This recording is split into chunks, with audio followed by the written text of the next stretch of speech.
They're all flesh here.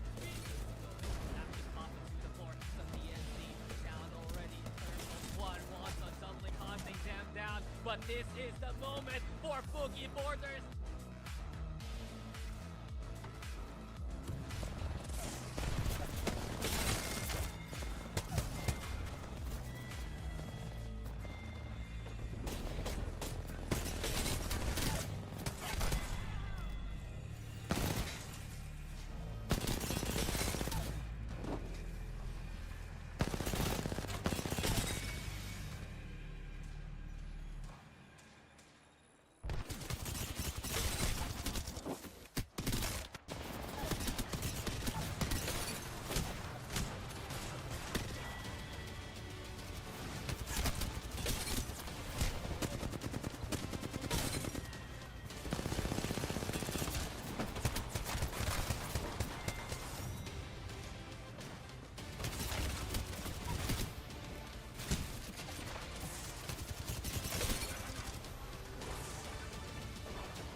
After the grab as well, it's high time here to go out of stars, but Wonton Dumpling, they found opportunity and they're coming in now. And Wonton Dumpling, they want it, they get it. The bin Wonton Dumpling just getting in the way of anything MDY wants to do. Just MXF instead looks to find that opportunity. Wingman in the hands of NBX, here comes the missile as well, but Wonton Dumpling in the front line now. Wonton Dumpling keep on winning, and oh, rickety, right? Week number 3 for the APAC South region. Going to be getting started off with groups A versus B. And we got A versus C. I'm going to be honest with y'all. We'll have to stand by and see how, if I would stay up for the second series, man. Last weekend kind of took it out of me. Granted, I know that there's 2 less series today, but boys kind of got a busy Saturday. We'll see how the day goes. I'm not making any promises just quite yet, one way or the other.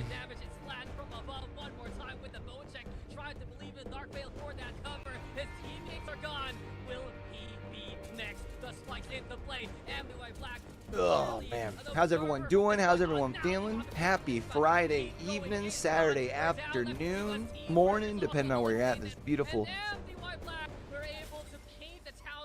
sphere we call Earth.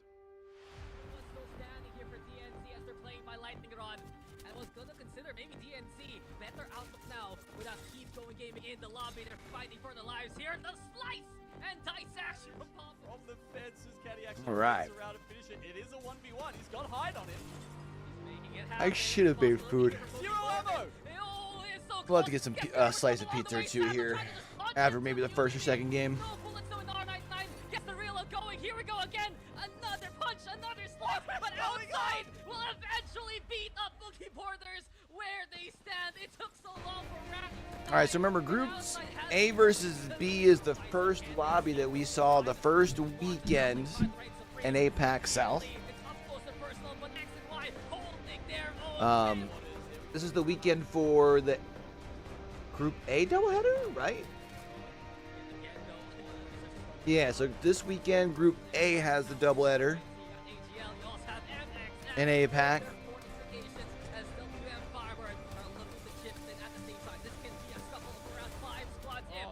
But X and Y are in the front line one more time.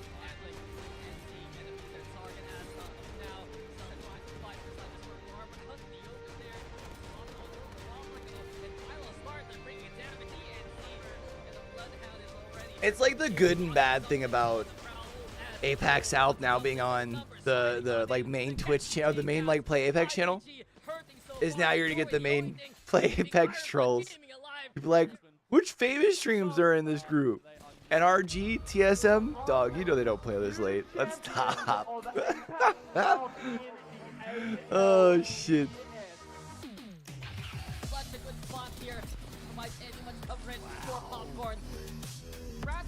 All right, while they're getting ready to get things started, we're gonna keep this running in the background so we can hear them. Here's our standings for now. Boogie Borders and Wonton Dumpling tied for first. The two of them have kind of been having a spat and scrims this week, which has been kind of fun to watch in the morning.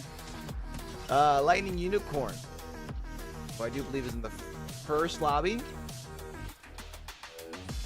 What? No! What the overextend? So does Ooh, excuse me.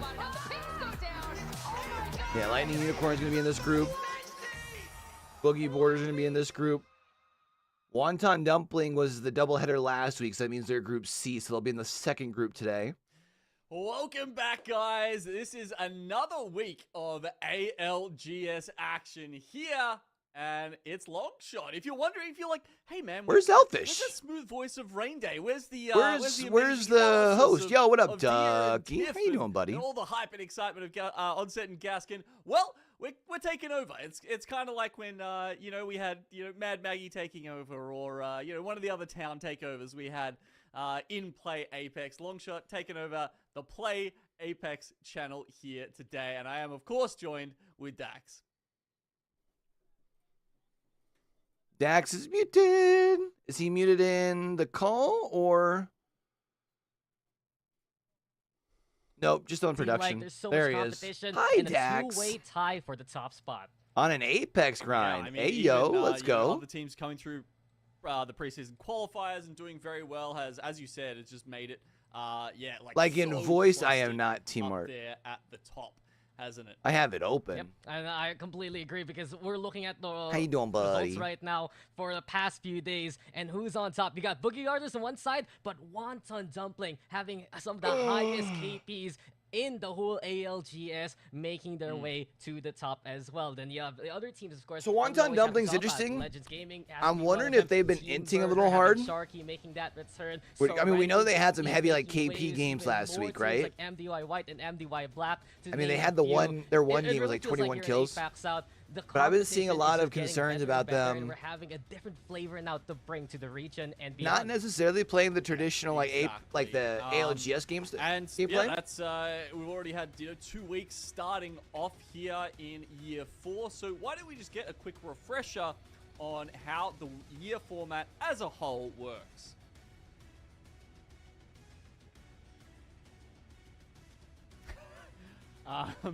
Well, obviously it starts off with Split 1, and then after that we'll have the top 8 teams from Split 1. I said hi, Ducky, and then land location TBD. Hopefully we'll get that info soon. Did I ask? And then after that, of course, it'll be the same format as previous years. But if you haven't been around for that, that is another split. The split. There's no slide. He's like, all right, let's see it. Finish off with champs, but just to, or I'll just explain it with some nice graphics to help get it lodged in there in your brain. Here's a nice little video. But what legend are you playing these days, Duck? The Pro League is comprised of 2 regular season splits. The Split 1 regular season features 4 regions made up of 30 teams, seeded into 3 groups of 10 teams each. Pro League teams will begin by competing in a triple round-robin format, where each group plays a match series against every other group 3 times. After these matches have been completed, the top 20 teams, according to the regular season standings, will compete in Bro, I think I played finals. Rocket League for like an hour on Monday this week, and that's the only Rocket League I've played this week. Including teams from all 6 ALGS regions. I was sick Tuesday, which made me feel like I was behind my work schedule the rest of the week. It's been awful. There you go, guys. Our format is set, but of course, we still have a schedule to keep as well. This is pretty much the 3rd day of competition now, as we're going to check out the schedule coming our way. And of course, double duty yet again for our group. Today, it is for Group A, but Day 3 is upon us, February 3. Next week, of course, it will be another matchup, but it's on Sundays from that point on. So, Genome, you can check out, of course, Day 4, Day 5, as well as the finals. Those are on Sundays for our time zone. And of course, coming into those dates, there might be a different different look to Apex Legends as a whole. Yeah, as you said, we've got a little bit of a change to the schedule. It doesn't in have my terms EST of, start time. Yeah, which days we're playing on this year. So yeah, first 3 Saturdays, the last 3, day 4, 5, and the regional finals will be on a Sunday. So don't let that mess you up. If you're trying to keep it all in your schedule and make sure you catch all of the APAC South action here. Wait, yeah, it's and as you said, we'll also changes? have a little bit of a break, as you can see there in the middle, while we wait for players to get accustomed to the new season. But we can talk about that when it happens. Yeah, of course, it's in the future. Oh. It's in the cards, but let's not forget, of course, It does the teams will be change. whittled down once they make it to Does it the switch to finals. APAC But on North? the other hand, something has been on the uprise here in APAC South, and it is, of It course, does. the incredible pricing that we have been granted now Huh. by the people who play APAC South. I So I'm wonder why very happy APAC to say North changes APAC with South. We're here on APAC Play South Apex, halfway right, through, like, which where day? We've shown that our That's prize pool interesting. has effectively doubled, and with that being said, it really goes to show that we are a major region. As you can see, for our grand winner, for our first place, it is $20,000 on the line. Second place there with 15K, and going all the way to 1,500 for just being here for APAC South. Genome, though, of course, you always talk about it. It's really the slots that these teams are eyeing on.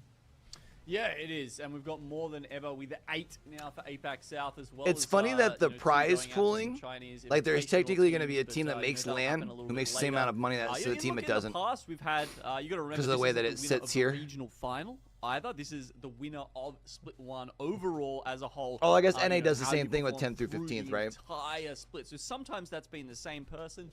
I think last Split 2 in year 3, I believe it was the same, with Moist taking out both the regional final. Bro, and T-Mart, that you're first lucky. place slot. Ducky But then doesn't if you even go play back, Rocket League Split, with me it these was, days. I believe Chicken Sandwich, who Boy's took always out making number 1 excuses. slot, but with Moist taking out the regional final. So those two can be different, just to make it even more complicated. But yeah, just throwing that one out there. 20K USD for the winner is yeah, it's double what it's been in the past. So that's fun. Yeah, they were the old IPG squad from that time of APAC South. But let's check out, of course, how the points will be given to these teams. There are 2 incredible point systems that we have here. For the maps, of course, their day, you get your place points there. For first place, you get 12 of them, all the way to 0 if you're 16 to 20, and 1 additional point per kill. That's your KP, and we see teams like Wonton Dumpling exploiting that and using that to rack up their Ducky helped score. me get my And first later dub at on, you know, we Apex. also talk about things like league points, right? Depending on what your scoring is Way for back in the day. for the session, you will get an equivalent of league points to make sure that you're eligible for that LAN in the future. Exactly. So this is how they translate. Who remembers for the chat? I remember. Overall day, and you can see now. Dude, right we've now, got- if this is like the split games points continue is the going the way they overall have, standings for all of our remember, teams that have played cut so off far. for At this point, LAN they've all is played here at exactly the same amount of games, right? We've completed 1 of our 3 round robins. So it's even Stevens at the moment, and that means that teams like Boogie Border and Wonton Dumpling that are up the top are looking absolutely fantastic to make it to So LAN. remember, And 8 again, and I'll up, just harp on this. qualifying. It's 8 slots. But look at this. So you get got to go to LAN. 27 so is an 8. who can qualify? That's where you should be drawing that line. It's a under, 6 outside at the point moment. gap Gosh, between it's, 8 and it's pretty 18. damn tight there. I mean, if you look at That's pretty down to the insane. 21 points where X and Y is. There's still. I love how I plenty called of it teams before he within talks about striking it. I'm the distance, best. Of making their dreams come true. Absolutely. 9 teams are separated by 2 points. You have teams who do have found that recovery, like X and Y. They had 0 points for the first session, then they got that second place to pull them up on the scoreboard. It also means teams at the very tail end of our leaderboard right now still a chance to make it, because there's still a number of days upon us. But as of right now, Genome, I guess we gotta talk about our upcoming matchup. A versus B, a bit of a repeat from our very first encounter here in APAC South. And I kind of want to bring up some of the teams that have impressed us. We always have to talk about Boogie Borders and Legends Gaming, but there has been a team from the preseason qualifiers that has really caught your eye. Yeah, so if we're looking at the people who are sitting up the Oh, top hey, of yo, those the chat. overall standings that we just saw, Looks like your that we boy might be not have doing expected some coming into collegiate this casts season, this certainly one for me upcoming was semester. War Super Monster exciting. Firebird. I found myself saying their name a lot more than I expected last week. These guys are really starting to do well. You know, we've got Shark, LK, and Azu, and they're sitting at 7th at the moment. So if they can keep this pace up, they are going to be making it to LAN, which coming out of preseason qualifiers, that would be incredible. That would be such a massive achievement for a team who's going, you know, as we keep sort of harping on about, like, it feels like even with, you know, Moist leading to NA, it feels like such a competitive split that we've got going on here. You know, they're playing a very aggro comp, right? They've got the Conduit, the Horizon, the Bangalore a lot of the time, so that means, you know, not scanning the ring. And yeah, for them to just be able to run with all these big dogs, because we know that APAC South, you know, typically has had a lot of extremely strong fighting teams, even if the macro hasn't been that strong. It's crazy for them to come out and be able to perform at this level, Dax. Yeah, and I gotta say, they're such a good example of the influx of talent that is away. Bro, I can't stand the fact that they have for the lower leagues of APAC South backtrack. Given I'm about to say, my God, it's the same person who's talking right now. How much was the a while ago? I believe they're tied in 6th place with the likes of Outsides, with the likes of Serenity, but I kind of have to go at the very top of the ladder here, Genome, and we need to talk about. What do you mean you don't know? Look at the bottom fucking left to see what your tag is, bitch. And anywhere you talk about, if it's all about ALGS. We look at KP, right? We love to see APAC South as that region that loves to fight. And look no further. When you look at this leaderboard, when you look at the players, you have a team like Wonton Dumpling that has been absolutely exquisite all throughout. Wonton Dumpling, I think we need to introduce them yet again. Pretty much the core of World Not Fair from last year. But you got Picad or Gugu, you got Boring there, as well as XCZ, or now known as Jackie Chan. His adventures continue on.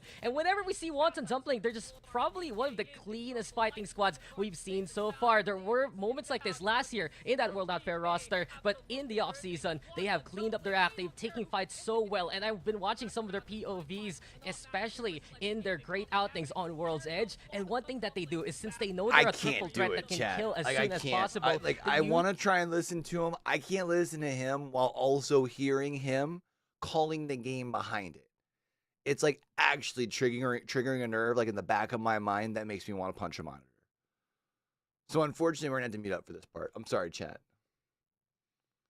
I would like to listen to the analysis, but like I physically can't.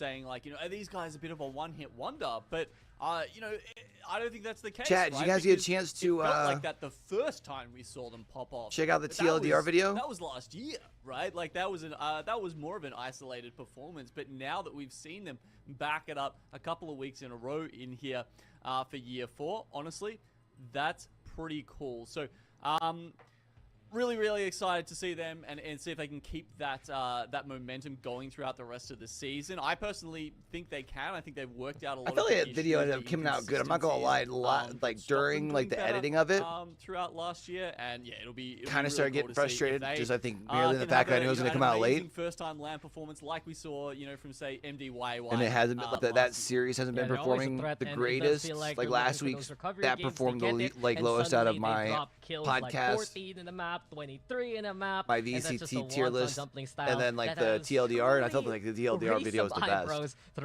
I'm wondering if I should put the NA results first.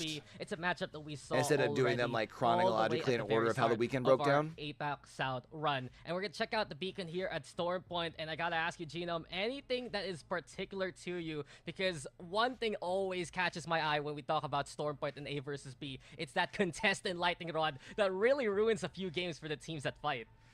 Yeah, it's a funny one, isn't it? It feels like we've had teams contesting at Lightning Rod for such a long time now, right? Just for you guys at home, White Flash. So I believe this is previously Ash Esports. Ash yeah, Esports. They've had a change of organization, or at least they've lost. They just got dropped by Ash. Another one there, Heroes. That was previously Kakoi. So. Yeah, a couple of names. The boys from Ash said we can't be having as people have switched over. Yeah, and I just want to point out real quick that it is Lightning Unicorn that lands on Devastated Coast. In the meantime, though, you get Overlooked Entertainment. All right, dog. Well, we're running one of the broadcasts. We can't be having y'all finish like 20th. The classic Dreamfire experience that everyone is looking for. And from this point on, near the center of the map, we do have to talk about Legends Gaming, formerly Blackhand. If you guys haven't been keeping up with APAC South, one of the most interesting things that they do, Genome, is take the Trident towards the bean, and Strafing Flame is really one of those carjackers that we see multiple times in a map like this. Yeah, it's been a lot more prevalent, I think, all over the map, actually, in year 4, as people have really started to understand how important Tridents are for rotations. That's what makes places like Mill such a strong POI to play from, and it makes somewhere like Cedo Station even stronger if you can, put that Trident rotational ability on top of the already. Oh, Heroes is Kakoi. You can see Serenity there playing from Jurassic. They have been playing fantastically from what used to be a pretty average POI and making it work really well. Yeah, they've really upgraded the POI, and Serenity upgrading the roster to a 3-0 with Legacy, making incredible moments happen to allow them to win that A versus C matchup. But guys, it's time for us to get into the game. Store Point to beat us. It's time for us to get into APAC South action. But here we are, Gino, back to the dropship and back even before I ended up hitting dumbbells the first day on Monday. Everyone. This is day 3. I hit my 225 for a set of 6s. A versus B. We got 20 squads. Did a 7 and a 6 on only one can come my up the second winner push day this week, Thursday. Incredible maps. Still, I gotta say though, we did 12.99 maps last time around, right? So I hope we get some more incredible outings today. Hey, another Southern Zone. Look, really hoping that we get the 12 instead of the 13 maps today. That'd be good for everyone. As you mentioned, we've got Keep Going Gaming up against DNZ happening once again up at Lightning Rod. DNZ, these poor guys, they've been at Lightning Rod for just about their whole lives, and they've never had it alone though. They've always had company. They've always 225 on the incline. Sit around the fire and sing Kumbaya with, and this season. It used to be a Dal Wolves. I don't do flat Yeah, it used to be a little bit of foreign flavor. Now it's a little bit more familiarity between Keep Going Gaming and DNZ. And I kind of have to bring up what we always mentioned from last week, right?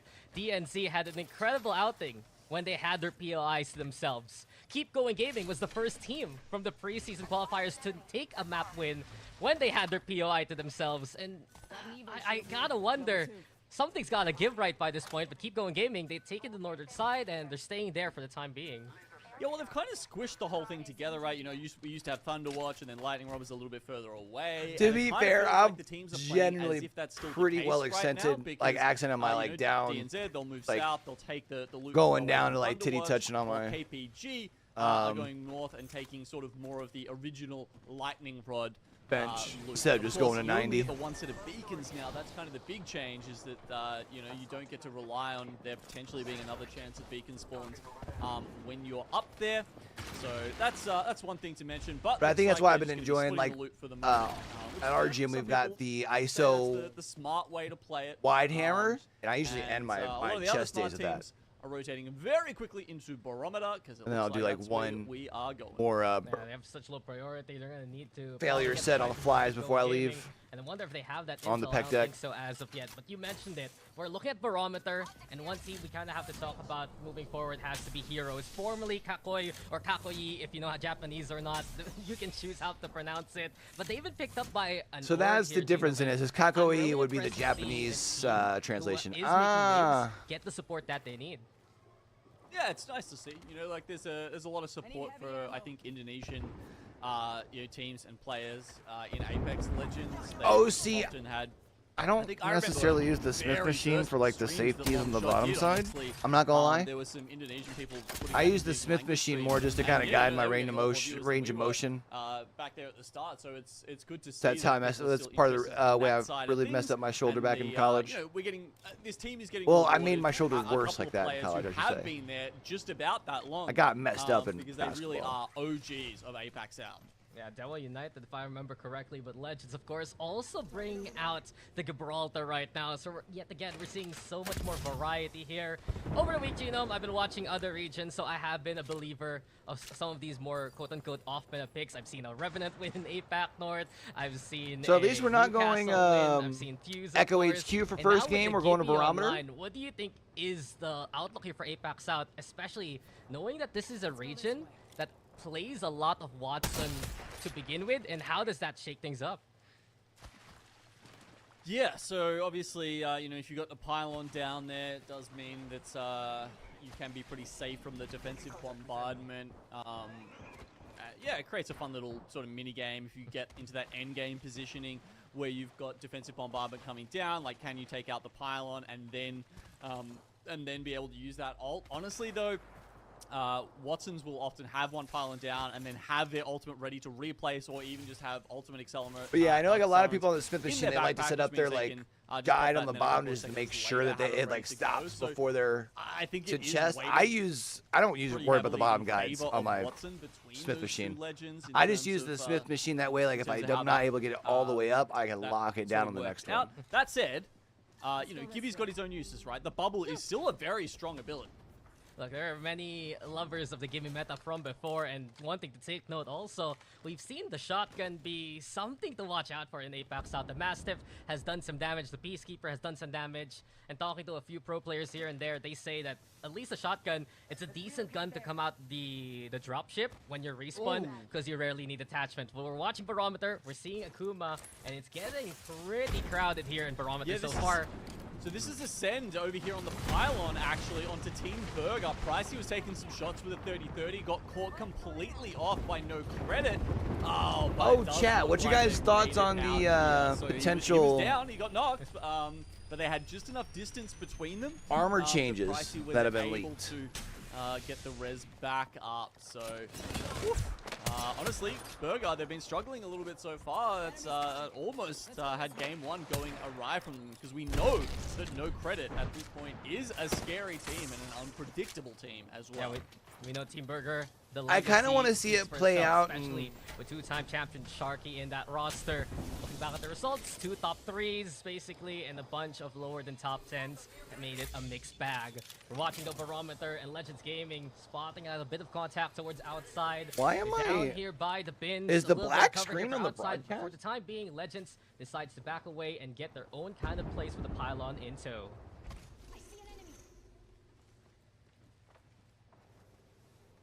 So we wait to see the next ring. It continues to pull towards the south of Barometer here.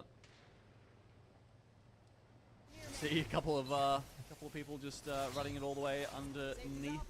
They're running the sewers, and as you can see... Okay, so it is going for everyone else. Very much in Barometer, lots of teams safe for the moment, but it doesn't look like it's pulling to the sort of, you know, the northern buildings like sometimes. It doesn't look like it's pulling towards Bamboo either. It looks like it will be probably more on top of maybe No Credit, who's down the bottom there. So potentially those... they're playing one of the oranges right now. Could be All right, come on, position. Legend. And then you've also got Lightning Unicorn. Not a fan of them playing from the just low to the ground, south but of them that were playing around they do at coastal least camp. have this little And they've hit the next bunker ring here beacon. that's kind of set up I with their believe Watson they've also hit the fences, scan, 'cause which they're will be blocking nice for crypto, them so to at Lightning least have this Unicorn they can could come have up very to. good priority into this next circle. I mean, Lightning Unicorn is It one does of look those like it's gonna be teams closing that in right we've down here on utilized the Barometer, crypto so well to just get the Legends information Gaming, I going. mean, And Strafing Legends Play has Gaming, been doing on a the great other job hand, with his still zone poking calls. They just kind of prodding had some to unfortunate upgrade their armor versus outside. They have some breakdowns. good vantage point here, but the problem is they're at the very edge of the western corner of the next ring.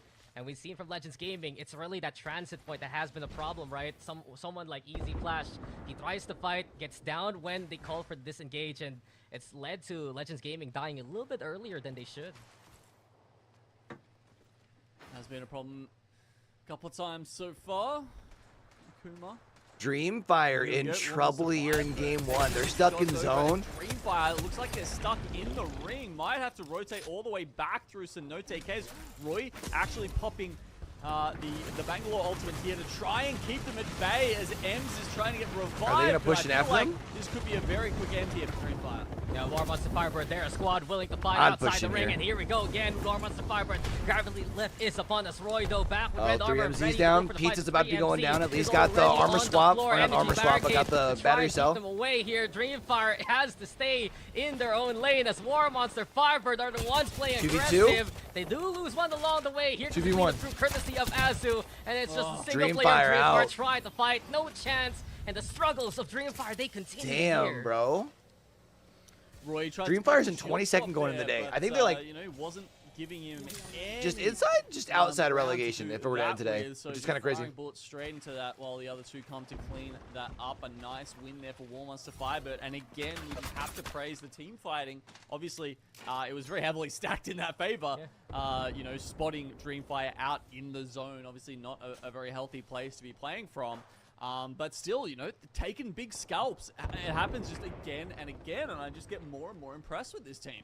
Yeah, that's why they were in your scouting report, and one thing that they have been trying to get better in is fighting outside the ring and still surviving as a trio. Beautiful energy barricade. What is also happening with Dreamfire is the real Dreamfire question. at bay. Moving though to the other side, we got SWQ. It's the same squad. Towards the coastal camp area, keep going. I didn't feel Will like they had like an for the time awful being. off season. And then we have seen no credit. Lightning Unicorn, White Flash right now in good positions towards the south side of Barometer. So you're saying a while ago, right? Lightning Unicorn, they got the intel and they got in the good position away from everyone else. Exactly, and Gobgaps is already set up. We've got fences, we've got a pylon down there. So plenty of stuff for LU to look at. SWQ, they're hoping someone might be coming from Coastal Camp, but yeah, they're a little late to the party here. I don't think they realize that KPG and LU have already moved on. So honestly, the chances of someone else coming from that side are pretty low. Need to check their rotational timings, I guess, if they want to be catching people up like that. Well, no credit. Mexus might get caught here. As he has no more armor, we'll just back on away for the time being. And he realizes all those buildings are occupied to the maximum. We got heroes, you got Boogie Borders, Kill Devil, White Flash nearby. But look at the ring now, pulling in closer to the center of Barometer here. And Lightning Unicorn yet again on the right marker for now. So this isn't the one that ends at the island or the After bridge. almost, causing issues. It is actually closing in on the buildings over here. So it means Legends Gaming spot should be really, really good. They'll be fine there for one more circle, but unfortunately for them, it is not going to pull out towards the bridge, as you sometimes see. It is actually going to be further on top of Barometer and very much down near where LU are playing. Team Burger, I guess they're hoping it might be something of a bamboo circle, but you know they seem to be more of that edge team this year, Dax, which has been a bit of a shake-up for them, and you do wonder if that's maybe where some of their issues come from in terms of playstyle. Is that obviously, you know, Sharky and Pricey have spent such a long time playing a very different playstyle to what we're seeing them go and frankly struggle with this split. Yeah, and truthfully, we've seen them. Wait, have where did some Legend slow go starts to? many times in these past few days. Ring Rush also. Oh, were they on this side? I thought they were over on this side. So Legends is going to have to We're move. expecting Team Burger to make a mark later on, but it's still getting very much so clouded in Barometer. Serenity outside names to watch Chat, out let me for. know if the Legends game, broadcast is on a the bit other too high, like when they're hand, shooting stay away guns from for that me, if you the could, time please. Because they have their own fight to deal with. War Monster Firebird. I have feel like made it's at their a way decent into level, where I'm Barometer not, and like- trying to find their own position here. Yeah, I mean, like, It's Crowders not is sitting good over for me it by too, any right? stretch of the 'Cause if you means. think about this, we've But I got do feel like it's a little bit 19 louder than the teams last week, which is left, okay. And we're about to hit zone 4. You know, if that's your measuring stick for quality, then damn, this is a pretty quality game we're getting here, straight up. Look, I've really noticed round 3, round 4, we still have more than 15 squads. Just another day in 8 packs out from when these teams decide to play zone and move closer and closer to the next few rings. God Hand, on the other hand, flying Can't high, help but that's notice gonna that get Wonton into Dumpling's server not in the passive lobby, overlook at the time and the being. lobby is a lot Gets some fuller. cover here down below, and they even set up the Dark Void to try and go for the rotate, but yes, it's caught immediately. That Dark Void doesn't do much to help him. Kiss Hands with the pot shot from afar, and God Hand need to find a little bit of room to breathe here. Yeah, I mean, it looks like they got the cat wall off just before that all happened, which bought them a little bit of time to get that res up and going. But they're playing an odd spot here, right? It's like, it's a spot that you play maybe endgame when people don't have a lot of angles on you, and it's hard for other teams to Akuma peek, moving in, they're going to be able to move up into because they're this gonna get building, caught out lock this by thing down, everyone get else themselves a sort heal. of Only moving problem across is the they're sitting crossfire, on but 2 blues and a playing white. that this early in the game, I'm not gonna lie, that's a tough call, and I don't think it's one that's gonna work out for Godhand. And Akuma doing some damage here. Our triple roller squad with to make an impact too.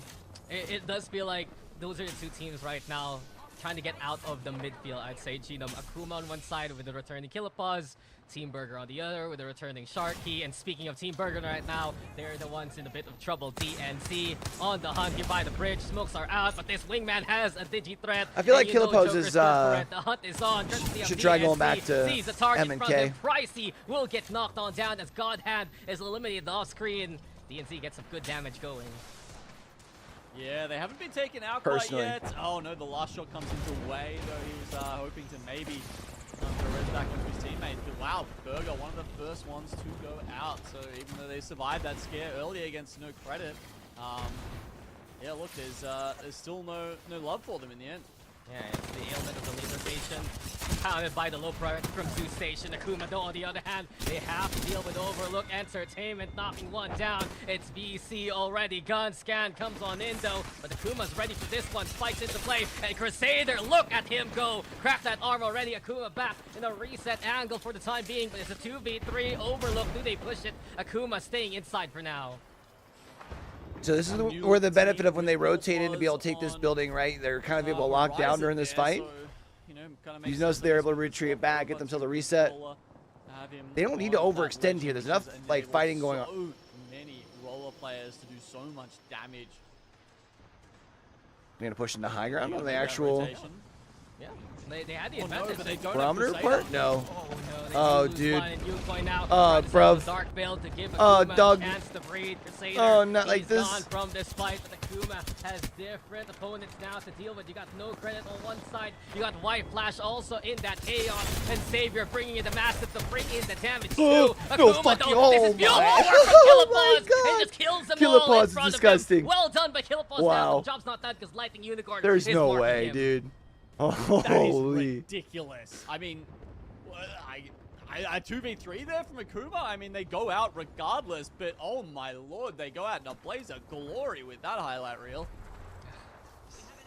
That's One of the insane. wonders, really. An incredible M&K player, an incredible controller player too. Killapaz can do it all, but can't fight any other squad. So 13 squads are remaining, as War Monster Firebird is also gone now. That's So insane, Rando bro. Looking to find even more spots. You got Legends Gaming inside here, AGL too. Yes, they're the two teams in the best spots, and we're having a look at AGL here. This is where the last ring will be pulling down here on this sort of, you know, the palm tree island. And AGL, they have the low ground, but then if they can keep control of it, Legends Gaming will have the high ground overlooking this final I like this circle. spot for Legends, man. Set up Then for a it's gonna good be dub. A harder Looks like they task, don't I have would much, say. or don't You have any a KP, lot man, of but they've people got pushing themselves up here. beautiful If an positioning. EMP comes through, they're going to all of a sudden be very vulnerable. At the moment, you can see defenses are well set up. They've got a lot of defense. They're ready to go. But, you know, there's teams like Bearclaw Gaming right underneath them. You've got teams like Serenity, who probably will be looking to push this or somewhere nearby. So we'll just have to see if there's a wildcard crypto here to come in and deal with this. Now we've seen the EMP just blow up any Watson setup, especially if they keep going gaming now. They gotta go, and they gotta move fast to Boogie Borders. They also kill Devil nearby and keep going gaming, now taking a little bit of elevation. Heroes, though, is just so close beside them on the other end. There's an evac tower in front as well, but KPG, they're struggling to make any kind of headway. Bible does get the armor They do have back. balloons here still left for them. Gaming. They're trying to move. Heroes, though, evacuating. There's a scan as well. And Lahim now with a rolling thunder. AGL, though, gone along the way. Heroes with the invasion point. Lightning Unicorn nearby. White Flash as well as Overlook's gone. And Heroes, Lightning they need Unicorn's to play to their out. namesake. They eliminate Lightning Unicorn now and Kiss and sets I up think a base Boogie for Borders is a themselves. short one. Oh my god, the fight. Although for they the might be able to get the outside reset over was there? disgusting, and I think Heroes are going to be the ones to actually come out in front Maybe. here as we see so many. So I'm not teams seeing get anybody this else in the lifeline kill as feed well. from their They had squad, that so I think building they got the down reset. bottom. Boogie Borders still trying to find their way into Yeah, this 'cause now one, but Penny they've is getting, lost Wacky. So many teams like down, I mean, nice. I don't think there's a single Legends clean getting some 3v3 kills as well. here. There Boogie has Borders been fragging, so bro. many teams involved in every fight so far. This is a great overview. You can see the two remaining Boogie Borders members try to just Oh, so Boogie you know, Borders get are some playing as a understops and duo. Make it happen there on the north side, and then Heroes Heroes down on the south. They have taken over a fantastic spot. Get him! They've actually Holy shit. dropped here to try and deal with Serenity, and they do manage to get that. So now Bearclaw, though, swinging around the zone. That's to a try and take ballsy Legends swing. on. Does this Have work they for them? struck at the right time? Player Kato down, Falcon immediately hexed That with a swing trade, through the and zone Bearclaw this Gaming late been actually- looking for oh, it this didn't moment, work. I was but about to he say. can't find it as Legends holds off. Okay, any come on, kind of Legends, competition. come on. Usually we see the team Top that four to drops, start they things will off, die, baby. But Legends Gaming, they prove us wrong, not just once, but twice. Okay. So the Armor Swaps get there in time. Can Easy Flash pop the Medi? They need to get up. They don't have a Horizon. They're going to have to go with the Evac Tower. You can see that coming out there. That's for Legends Gaming. That's the only option they really have to get out of their current spot. That said, Heroes still very safe behind all the rocks there at the back. They should have this game in the bag, I would have thought, unless they catch some straight 30-30 shots coming out from Let's Legends go. I up the told top y'all here. this They've spot already was a started winner, to deal with chat. Boogie Borders. And then outside, honestly, I would say the outside chance out of these three teams left to take home game one. Boogie Borders out. Top 3 now. Come on, Legends. Incredible shot onto the Boogie Border side. Legends Gaming now haunting. Gotta down wrap up this outside fight as well, quick. And Heroes are just Oh, no. watching from a distance. But Strafing Flame, he's knocked down to the ground. Same can be said for Easy Flash. It's all left to player K as Heroes takes this opportunity. It's all right, though. They Fighting got for a second new for Legends. sponsor, and they Good get second a for new Legends. win now. Heroes will take map number 1. It's a good first. That's a good second for Legends. A lot of KP. Oh, man. We take that's gotta those. feel great getting signed, and then your first game, your first official after getting signed in ALGS is a dub. I'm sure all three of our Indonesian maestros there, as well as the management team behind the org, are all going to have a big smile on their faces now, Dax. It's super congratulations to Heroes. Gibby And I do is have to back. say, that was incredibly well done by them when they went away from their tower, dropping down to the likes of Lightning Unicorn, continuing that fight. It really goes to show that there was that potential from that Kakoyi squad from before. Heroes as an org saw it, they signed them, and they gave them the right support to get that result going. And I have to notice something also, Gino, a while ago. Lahim was so quick, man. Call him the Flash by this point, because not only did he get the hell out of any kind of problem, but I also saw one of the fastest armor swaps I've seen today. So it really just goes to show this Hero squad with 12 KP as well. I'm impressed by their results so far. Yeah, I mean, Gibby meta back, is it? Gibby I meta guess. back. Let's go. That's awesome. I mean, bang, Gibby, Watson, and somehow, you know, that's 0 scans, right? They've got no player scans, they've got no ring scans there, but somehow they still find their way into the best spot in the entire ring. And as you kind of mentioned there, it was a hard fought one, right? When all the South teams came together, it was like, you know, I've been watching some Hodson coaching streams, and he kept talking about, you know, like, you always want to be the bread in the South. hottie coach You streams. never want to be the meat. And on that South zone, it was like, I don't know, there was like a sandwich delivery line, like a going on there, and it was like someone would get sandwiched in the middle, and then like another 2 teams would come in, and then another 2 teams, and Heroes were lucky enough to bide their time and be that sort of the last party to come in there and sandwich the teams on the other side, and yeah, it ended up giving them the best position in the game and the dub.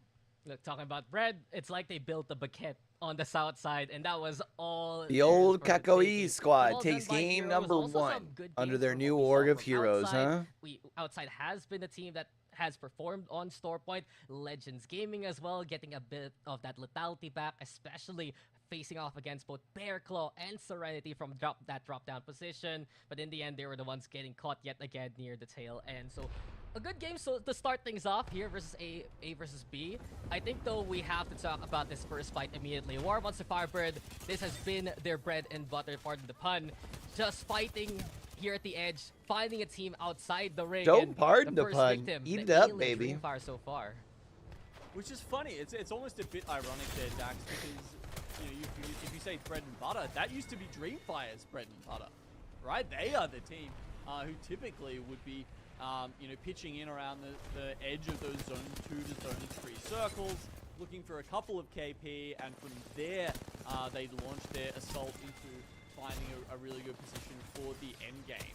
And the fact that we've got other teams being able to catch them off in the same sort of situation now is, I wonder what the is a deal little is bit with problematic, Dreamfire. especially when you think about you know, the context of how Dreamfire is doing in the split overall, which has been far Like, it below feels the like usual standard. if they're going to Yeah, get this to feels like land, Dreamfire like, you've right got now, to turn it around uncomfortable this to week, say the dog. least. But we know a team with that kind of pedigree, they're gonna look to I bounce mean, they're back later in the on. back-to-back, Just right? We see already our standings here, or our results from the first map, rather. 12 kills for Heroes, 8 kills for Legends Gaming. Boogie Borders making their way into the top 4 as well. Serenity into the top 6. No, they're Group And I B, think so their right back-to-back now, will be next I have week. to look at both Which Keep makes it Going tough Gaming because, like, as well it's usually as pretty GNC in hard to terms of get their results. They good made it results on the away from back-to-back. Lightning Like, Rod, usually at you get, least, like, you know, one good but it's only until 8th place for Keep Going Gaming, and it's still performance, a you little know? bit of that awkward rotation and that lower priority. Heroes with a coming in 24-point from the game. northeast Legends going to be side able of to the map sit that at does become a bit of a 17. problem when they take their time having that initial standoff.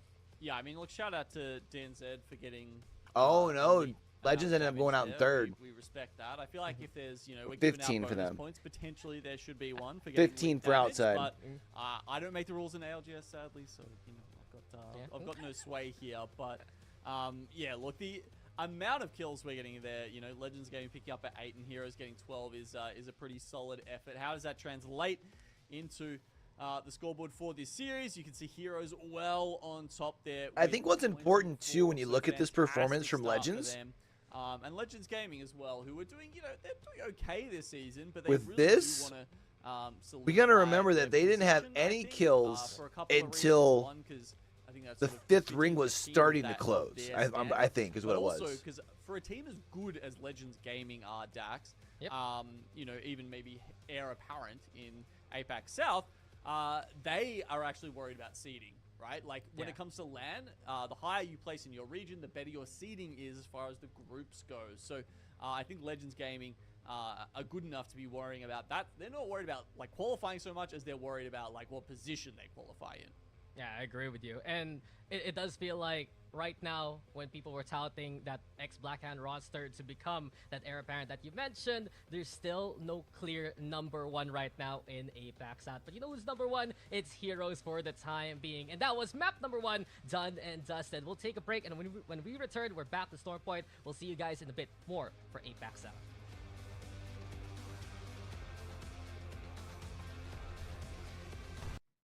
All right.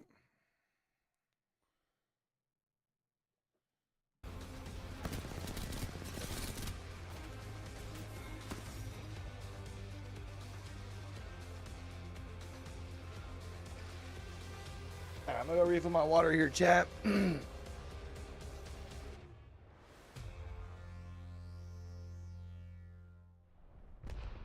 We're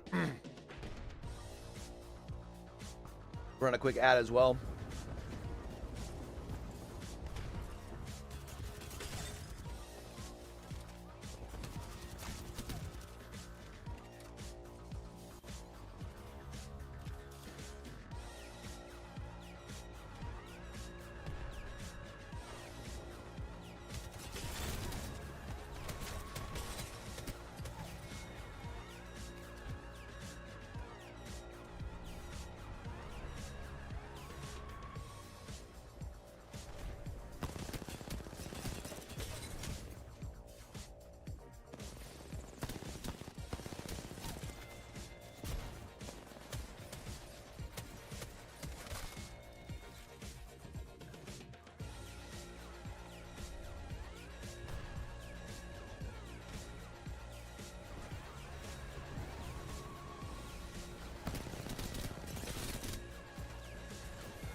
completely forgot my water the first time.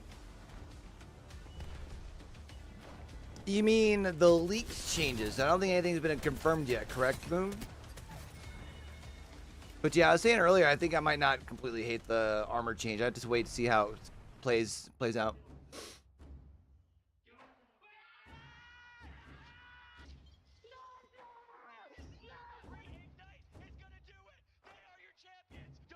How you doing, buddy?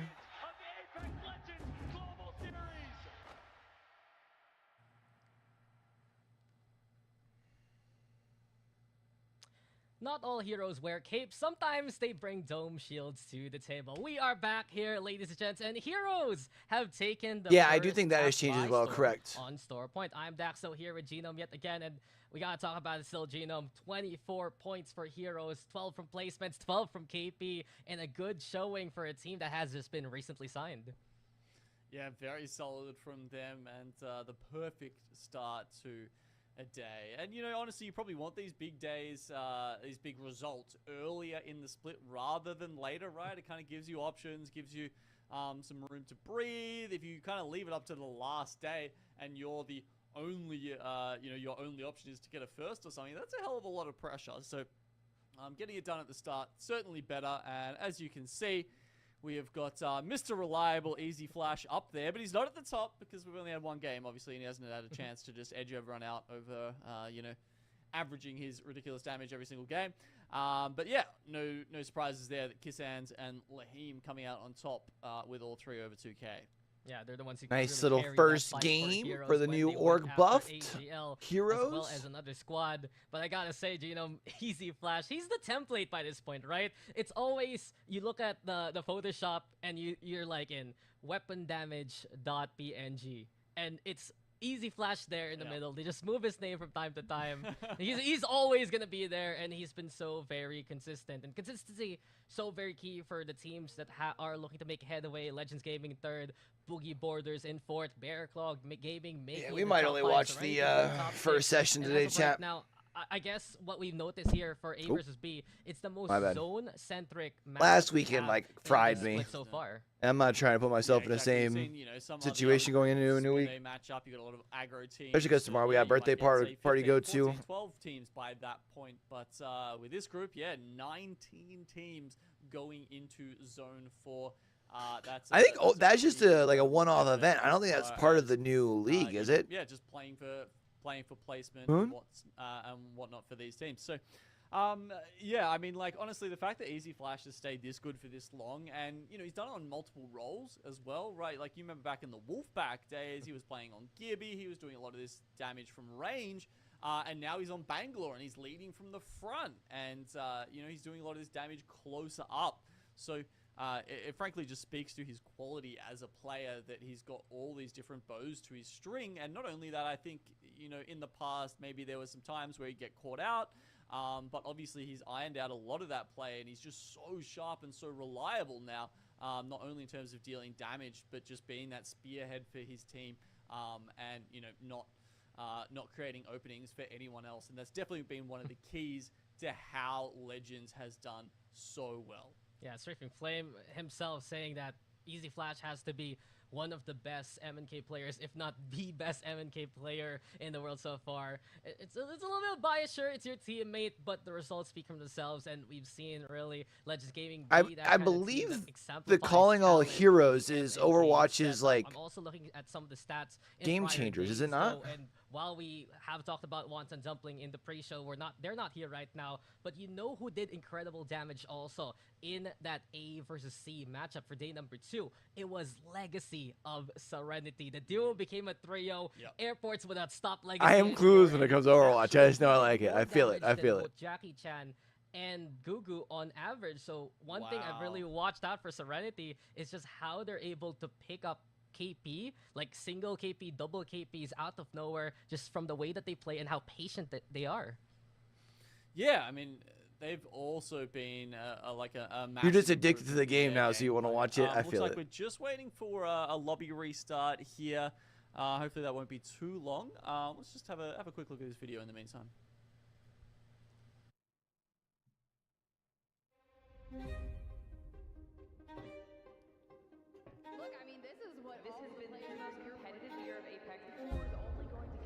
going to be the team to challenge the Titans of TSM. From legacy to a dynasty, it is now complete for TSM.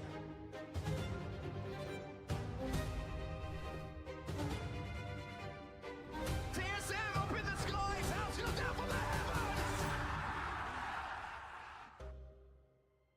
London belongs to TSM.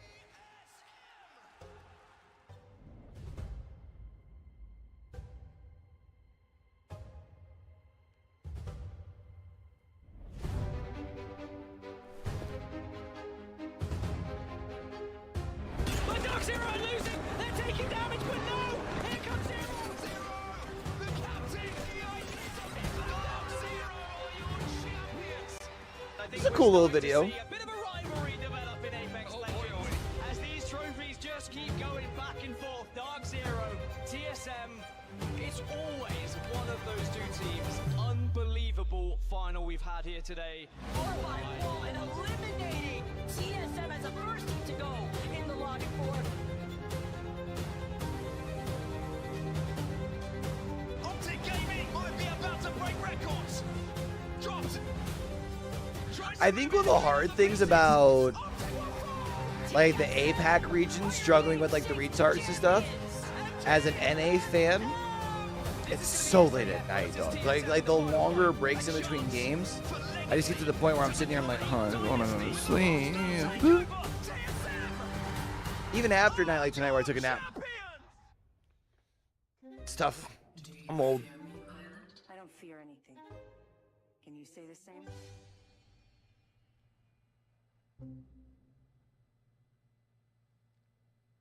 Sure, history stands with TSM and Dark Zero, but maybe in the future it will go back to APAC South. Hey, Dark Zero was ours, guys. Don't forget, they just moved to NA for a different level of competition. And speaking of now, it's time for us to get very, very soon back into Storm Point. I can't wait to see if we're going to get even more of those distinct legend picks. It was really just heroes, the only ones playing Gibraltar there, Genome. But beyond that, it's still your usual fanfare. Bangalores, Watsons, a few conduits here and there, a few catalysts as well. But it really has been more of these, some of these comfort picks right now, or some of these experimental picks that these teams are willing to bring out. Yeah, there's even a couple of recon characters in there as well, right? So we've got, you know, Belkin playing his classic Bloodhound, Godhand also picking up the Bloodhound, and then you've got Lightning Unicorn playing the Crypto as well. So definitely, yeah, a couple of fun picks, and you know, obviously they're doing just as well as the others, with Gibby taking out game number 1. Yeah, just as well, right? As we are getting into the game, game number 2, back to Storm Point we Let's go. get it, chat. Game 2.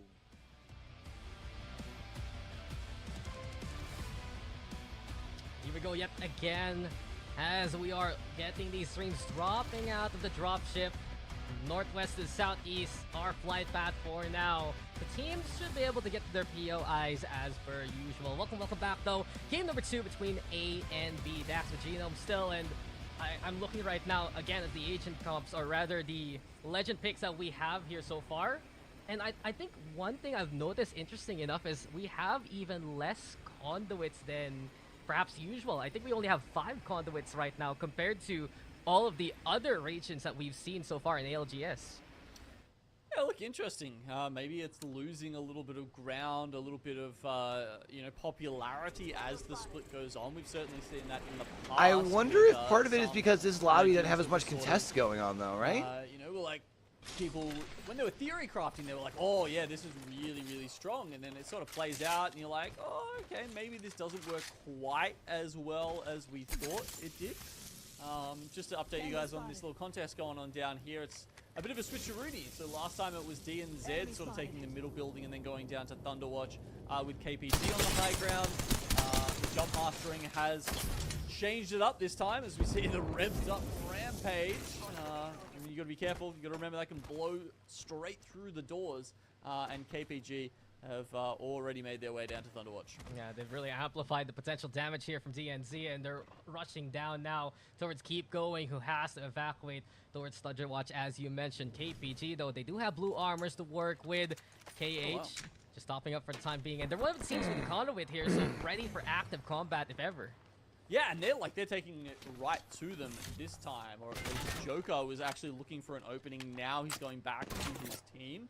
So it seemed there for a second that DNZ were actually going to force the issue, but no, we might just get another one of those sort of, you know, split and make their way towards end game. Which, look, would make a little bit of sense, because if either of them actually had time to scan the ring, they might see that it's not all that far from them, and it's probably going to end up somewhere in the vicinity of Stormcatcher. Yeah, it's looking likely, and no credits already on it. We also saw the legend picks from above, and Conduit actually taking a spot ahead of Watson. So I guess it's something APAC South has been trying to theorize for the past few weeks, right? Is that shield economy. How do they want it? A little bit more instant with the region transfer. Like all the other regions have that Watson pylon and also the Suede grenades along the way. And it does feel like there is a little bit more of activity right now with the Conduit. I wonder what means, especially for zone-centric matchups or Seek Serenity right now. They have their own fight versus Legends Gaming here by the grab cannon. Him and trying to get the hell out. So we'll keep going on the other hand. right now, I do flying believe. two towards the north side. Oof, I didn't quite catch that. Do they flat the gravity cannon? Is that how that works? Either way, KH just tried to take it back across and grab, you know, either potentially the other two members or maybe just the death box, but he paid for it. And all of a sudden, we get a complete trade between the two teams here. Now it's a 1v1. Yeah, 1v1 and Joker here looking to mow down anyone in front of him. It was Keep Going Gaming getting that initial knock, trying to take advantage of the situation. But DNZ, they make them work for it. Bible going for the rest. Oh, Joker and still since here he's sitting by on the a doorway. Phoenix, he's going to be able to If bait that ever out. Joker waiting for his proper timing, and here he comes. A Rampage at the ready. He does have a Thermite to try and amplify the damage. The flatline also. All right, both sit. The whole close approach from Keep Going Gaming. Bible gets purple armor now. The advantage is clear here for Keep Going Gaming, and they finally Damn, win the he just ran contest in and that got has been boiling absolutely for so dumpstered, long. dog. Oh, that must be Jeez, such Luis. a relief. They've got crafting to help them out after they get this as well. And, you know, unlike DNZ, none of them boxed, so it's going to be a much quicker you know, reset here to get up and going. As we said, they've actually got fairly good priority if they play from Thunderwatch and then make their way down that hill. Yeah, we've seen Keep Going Gaming do well with high priority in these kind of games. They won their first outing back then last week towards the Eastern Trail, since they did start from Lightning Rod, as we mentioned. So we're actually getting a Seeing northern Heroes zone though on the stepping storm up point. Let's with go. Watson. And if you notice now, Heroes, no more Gibraltar. They're gonna go for the Horizon instead. And I kind of have to wonder, did they choose the Gibraltar on purpose last time around? It's still won with it. I mean, surely if you win a game with it, though, you're like, hey, this is real. We have to keep playing. Sure. Yeah. They did it, okay? I've seen wacky things in ALGS, and that has to be one of them. Keeping an eye out, though. SWQ? Or are they playing like the roulette version where it's like, okay, we won with this comp, now we switch it over, and like once we win a game with the next comp, like, you know, we keep rolling it around. Yeah, that's prime content, and if anyone dares do that in ALGS, I will just respect them. But we're seeing the ring already. You got outside, Legends Gaming, Serenity, Heroes. It's the TSM zone, it looks like, Vicinity. chat. No credit on the other hand. They're the ones in control of Stormcatcher, with Akuba and Team Burger getting a few buildings nearby. But what if, you know, what if we get one of those wild ring pulls yet again, and a team like White Flash can take advantage? It's highly unlikely, but we've seen crazy things before happen in ALGS. Well, actually, looking at Kill Devil, who are over on the eastern side there, they're sort of sitting in, you know, what we're going to call the, you know, the DZ land spot where they won land from. And, you know, Kill Devil, I think they're sitting at 0 split points so far overall. So these guys are really struggling. And a Decent a zone here early for if that does happen, Legend 2 already got themselves the stairs. Top of your screen, I would go a long way to getting them back on, well, not back, but on the board as far as the split goes. Yeah, so one of those preseason qualifier teams trying to find an impact into the lobby. Outside, though, busy with the spiders, exterminating, getting a little bit of loot, and making sure that they can build up for a potential evo Moon. later on. Also late on the rotation now, you got Bear Claw. I want to Gaming get your heading their opinion way. on something. Dreamfire still If we have anybody else in way chat who out wants to in the answer, edge feel of free to throw in your Speaking of, opinion as we're well. seeing them fly by here right now. They realize that Bear Claw Gaming is nearby. Since doing the TLDR videos where we're covering all the regions, like for the regular season, they're avoiding a single squad, yes, but they're going to be running into Kill Devil eventually. they haven't been performing quite as well as they were for PLQs. Are they going to be able to take that spot for themselves? That would be certainly a reversal. And while I of don't fortunes think compared to game number one, going at least this to time when they individual make it out videos of the per ring, region is the you can move, see they're going to have to pop their last because I just medkits don't to, have the time. to heal themselves back up to full and take the next I'm fight, wondering but at if the I very should not be least, like they are prioritizing going to be able to take, their next covering the battle regions without that ring ticking away at them. in order of the way the weekend breaks down. Like I've kind of been doing it like in Overlook Entertainment in the you know, same tunnels APAC as South, well, and APAC North, because EMEA, NA, or last week I kind of did it as the weekend went along, so I kind of broke up the two So they're safe for the time between being. EMEA and I guess NA. right now, the cause of concern has to be the late rotations from the south side still. Lightning Unicorn on one hand, Boogie Borders on the other, and White Flash. They I'm find that wondering if contact, the Overlook videos perform Entertainment better if I just right start with under reviewing them by NA. this point, and White Flash is just looking for anyone who dares use the rope here. I don't want it to come off as having like an NA bias or anything like that, as a, you know, I feel like a lot of English Underneath them, as you ALGS say, it's coverage a very do, risky play to but I feel like that be might help going with the for, retention, but which in it's turn like might help a, with pretty much a death the sentence performance if of the there's video anyone overall. waiting at the top of them. The ring has actually shifted north, so Kill Devil perhaps fighting one as they thought. That said, they are coming off the back of this fight that we're seeing right now, which is between Bearclaw and Dream Fire.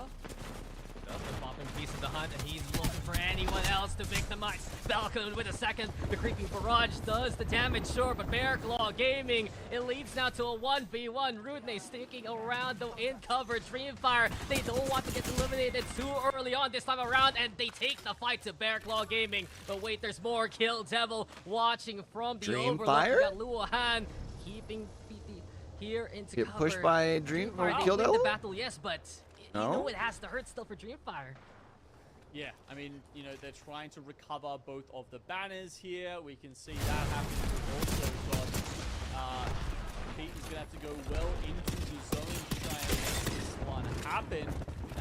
And Kill Devil, yeah, look, I'm starting to wonder if, you know, that's some of their problems. You can see them being a little too hesitant there and not really pushing the issue, and they easily could have grabbed a couple of those KP for themselves. Sometimes a little bit of inexperience with War Monster Firebird. They have gotten the experience through the fires and flames of this lobby alone. They're dealing now with Boogie Borders. LK getting the reset going. So War Monster Firebird, they get a bit of space to work with, but nearby watching them is Lightning Unicorn, who has trailblazed their way through this fight. So Lightning Unicorn avoiding the clash for the time being. Just realized I Boogie didn't Borders, get you guys they did some good scoreboards chat. damage. Hold on. They're still kept at bay by WMFP. So looking to add another one of those scalps to their name with the evac tower going out in front of them. My Can the bad. Boogie Borders get onto that, or will War Monster Firebird perhaps get a 3-2-1 and take them off it? You can see they're really looking for that, but no, Boogie Borders have gone all the way out, and you've got AGL here. Also in trouble as they run across Pete. It just goes all the way Dreamfire wrong for out Dreamfire, early and there's no again, escaping dog. Pete, though, doing some good damage. XX and Jackie might get down by the ring. Exactly, that's what happens. Pete gets that's credit for those two. Does Kill Devil push this? No, they're still sticking around there, so AGL, they're gonna get the reset, but we're watching still. War Monster Firebird keeping Boogie Borders in check. Yeah, XX doesn't pop his syringe fast enough either. So what? Dreamfire won the and one the team Spiders fight have at been least. They just got as themselves a much of couple problem points, but as anything again, else out down there fucking outside of the early, ring. bro. Almost Firebird, as you it's said, tough. still keeping a close eye onto Boogie Borders all the way out there. And then we've got Keep Going Gaming, and they are very much in Godspot as the ring continues to pull up onto the hill underneath Thunderwatch. And of course, that's, you know, where they ended up, and they've just had to slowly mosey on down and find their way to a fantastic spot as they'll pretty much look down upon all of the rest of the lobby who are just clustered into Stormcatcher. Yeah, you may say Fortituous, you may say Deserve, win that contest, and now you win God's spot because So a of it. little AGL, bit on the more other hand, early game still upbeat fragging about going them. on compared to last game. Remember last game, With a 3-0 still. we were at Team Burgers, seeing the movement already. White Flash 19 flying squads and the by, fourth looking to ring was move closing, into right? the mountains Or was that when the now. fifth ring was And even they're just gonna closing? be a cross keep gaming. They've Also, spotted just that realized for the with time where we're being. at in the game, and since we had a little bit of a delay getting into it, there's a chance we might catch some ads before the end of the game. So what I'm going to do real quick, Chaz, I'm literally just going to run a quick 1 minute ad. That way we don't get ads during like the busy shit, right? Love you guys. Teams try to go for the mountain hike later on. Yeah, so AGL just got out of the spiders. They actually took quite a bit of damage from Kill Devil as they were on their way out. So they've only just they're limping towards zone now, but as you can see, they're probably going to run into Boogie Borders very soon. And I dare say one, if not both of those teams are going to go down because they're getting funneled into that choke point near the gravity cannon as they go up towards Stormcatcher. I thought this was 6 maps, not the best of 3, because here we go again with round number 2 between War Monster Firebird and Boogie Borders. WFFB still saying to Boogie Borders, no crossing this way. Raki has had enough though inside the smoke. He will go for the fight, tries to try and hit the melee, but Azu hits a beautiful 30-30 shot. Bussy though getting up to the plate. Here comes Kana as well, and Boogie Borders going for the overrun. War Monster Firebird gonna get eliminated, but there's still AGL nearby. Comes in and just Jackie here absolutely from above, flying now to try and get into a position beyond the gravity cannon. So Boogie Borders, they get the reprieve because instead of them, it's Hero is going to be the contact point of AGL. AGL still playing the escape route. Can Jackie get away in time? Can exit? So as AGL well? does It seems third like party, they but then have instead gotten the lands high right on ground. a team. There's still no credit and outside nearby. Watching out for Boogie Borders though. Fussy so low, he's in danger. Heroes has taken advantage of the situation and are coming up with a little bit of KP along the way because of it. I mean, it seems incredible the Boogie Borders got out of that at all. Like, AGL So Lightning Unicorn is fighting Legend Gaming. Gothcap's going to fall to try and finish off the fight, not going to be able to do so. So honestly, I feel like Boogie Borders have survived longer. Oh, there's no credit over here. AGL, on the other hand, Legend is going to have to play this out as a duo, though. Now trying to find themselves some space in here. And that has worked This is out their teammate's so banner as well. for them as we start to see They could get the respawn before moving in. I mean, it's the benefit of and they have to start worrying about the changes, right? cover that you get when you go towards Well, I guess the changes aren't that recent anymore, but you know what I mean, like where they can just come back in with their guns and armor.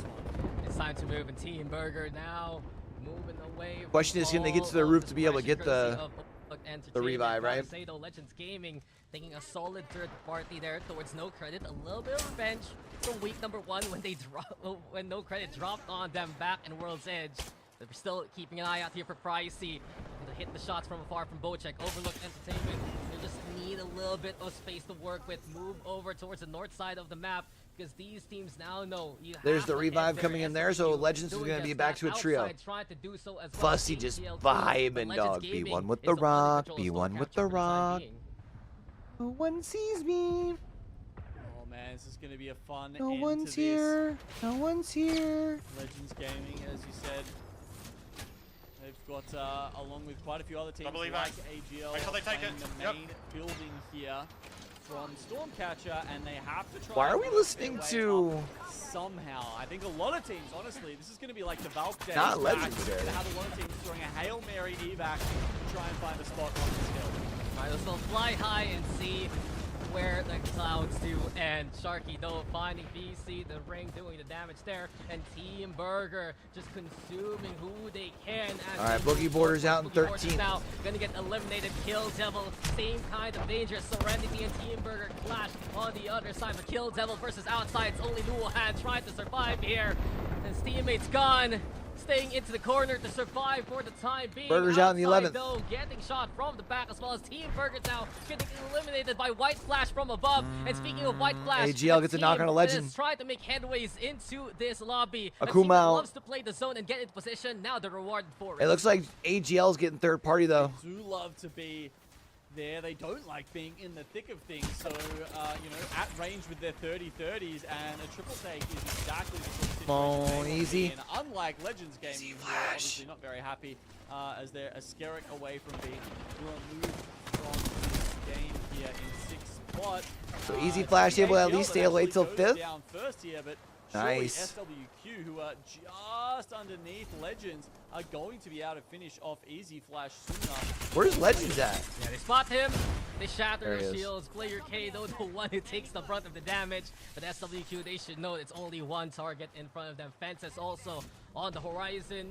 How is They got he stayed outside there. alive this And long, that's is the what I want to compound. know. White Flash still Easy flash is slippery like a snake. Keep Going is having the time of their life. It's just like White Flash and Keep Going have a sort of agreement. You guys shoot from that side, we shoot from here, and those 30-30s are keeping outside and the rest oppressed. Oh man, you can see Easy Flash there. I don't think he even has a bat left in his inventory. I don't think he has a single shield cell. He is yeah, completely Povo mode right now, basically. So he's. I think he's got heals. He's just not wanting to give away any sound indicators. I'm pretty sure. That's a couple of placement points there for the team, but gosh, if he gets any further, that would be a good effort here. Keep Going Gaming. They have, as we said, just had a tiny, you know, short little walk down from Thunderwatch, which has made this the easiest game to play out so far. But this is where it matters. This is where they show their worth as a team. Oh, they saw him last second. Oh, I thought he was going to be able to pull that off there. SWQ is trying to make a case for it by finding Easy Flash. Thought he was going to like be able to get like a little cheeky third party to get a wipe. Get past outside, but Noel Sang makes them work for it. Noel Sang with the damage. SWQ out. Doing well from afar, and White Flash pitching in to eliminate SWQ. 3 squads now remaining. It's bearing down on outside that pressure. White Flash here onto the left side. The Ash Esports drops their roster and then they get a win. Imagine. The highest elevation. The Dark Veil though isolates this fight into a 3v3, and White Flash is on it. Now they're the aggressors. Now they want to go for it. They've down 2 already, looking for a third as soon as they can. Little armor swaps as well, but keep going. Maybe not. Keep going. Kind of gets this for free, don't they? Outside is gone, but Keep Going Gaming. They were the alpha. They are looking to be the omega. The beginning fight won, the ending fight won, and Keep Going. Yo, what up, brother? How you doing, buddy? Alright, keep going. Alright, Keep Going Gaming is gonna be able to take game number 2. They had to win the What up, Lennigan? How you doing, buddy? Where are you playing tonight? If you're D and Z, how much would you be kicking yourself that the one game you lose? They're alright so far. That's only game number 2 there. Game that you automatically We haven't had a lobby shut down in the final, you know, closing circles yet, so that's the good news. Yeah, you just gotta say it, man. You win the contest. Lethal you win and the DVD, game. let's as soon go. As that first squad is eliminated. Okay, that's the show, folks. Wrap it up. We're gonna put Keep Going Gaming at the very top. And we just saw them play that so very patiently. They waited for White Flash to go for the aggression, and it was really smart for White Flash to go for the Dark Veil. I was very impressed with their playmaking so far, but this was the fight that sealed the deal for Keep Going Gaming. Bible there. How you doing, Odd Will Squad? Also evolving What his up, shield what up, at what the up? right Welcome time in, was so Raiders. critical, Hopefully everyone's doing just good, extra feeling good. bit Bloody of appreciate the tankiness raid, to man. fight back, to move forward like that, and some Chan, if y'all don't know raw Bloody shots Kenyan, with make the sure y'all get Rampage acquainted. to That's the beat Joker homie. at his own game. Been It rocking gave with your boy for a KPG while. the Remember, vantage free point for follows, free a love, free long, long support. time in that match. I know we got some DVD fans in here. They really bided their time. Bro's got the plays. And in the end, they rock up with about 10 kills. So it's a classic situation of, you know, they don't overextend when they know they have gods. But for those of y'all coming through with the raid, I am your boy Q. At the end come to them. I mean, you can see this. Listen, me and Blendon, can we go back, man? That's the homie. Barrel situation in Apex. I also used to play quite a bit of DVD back in the day. These days, I really play more like a little Rocket League, but honestly, a lot of our content is focused around esports around here, whether it's watch partying, doing like journalistic style content, stuff like that. I am a shoutcaster that works across a couple of different games. With over 3k damage, but you can see the damage spread across those. We're gonna Rocket League soon. I'm down. Let me know, bro. Honestly, right now, I have not been able to Rocket League much, sadly, but we will definitely have to get it. Yeah, and outside game consistency into the top 3, that they go with 6 kills. Big props also to White Flash, formerly known as Ash Esports. They also have a new player in their roster right now in Pro. Actually, might be picking up a little bit. Well, I should see. Should be. I should say maybe. I should be. I'm just waiting on the contract, but it looks like I'm gonna be doing a little bit of White Flash into a good position. And collegiate casting this coming semester, which is really cool. The other side from where Keep Going Super exciting. Sealed the deal for White Flash to make it into the top 3. Further down the list, you got AGL getting 4 kills, Overlook there at 8 getting 3, Team Burger here. Yeah, man, I'm trying to fill up my top 10. Same could be said by Lightning Unicorn. Weekday schedules. Still, unfortunately for Dreamfire, you got Pete there. We got TEC starting up soon, the high school league that I did last semester. That's like Monday through Thursday. For that moment from Dreamfire, where couple hours. Yeah, exactly. Still gonna be doing some of the bubble scene for Rocket League. There for the guys, sure. that'll keep them ticking along, as you say, Dax. But they need more. They need a lot more going throughout the rest of the season, considering the shocking start they've had. So you can see, yeah, still down there in 17. Team All right, so Burger top 5 all alongside, pretty well close so together a after couple of, first 2 names games. that- I mean, I don't know how long we can keep saying unexpected for Dax if it happens week after week, I suppose. But, I mean, you know, Lightning Unicorn, they're sitting, what, like 3rd on the overall leaderboard at the moment, so they're still waiting to have their Those are pop-off 2 of my probably moment, biggest but, surprises right yeah, look, now. outside KPG Although, and kind of like he was saying, can we really say Dreamfire is a surprise anymore with the way they've been performing this season? Really good starts to the day. Yeah, and White Flash propelling themselves into the top 5, as I said a while ago. I got updated scoreboards coming up to y'all over on both YouTube and Twitch chat. So well done for some of, I'd say, the underdogs coming into. Remember, if you ever come in here or are watching Apex and it's something that's their scores getting tracked on Liquipedia, as long as it's up to date over there, you can use exclamation point now. All these teams are just working for it in chat, and it'll give you an up-to-date scoreboard. Done. We got one more map for Storm points upon us, and we will see you guys in a bit after this break for more of Apex Out.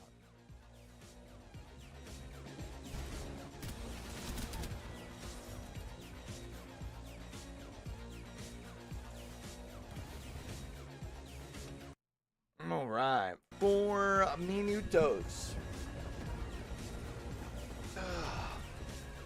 I don't think I need a break. I think I'll be all right. Ain't needing a restroom break. We got water. We got some Monster. I do think the way I'm feeling, chat,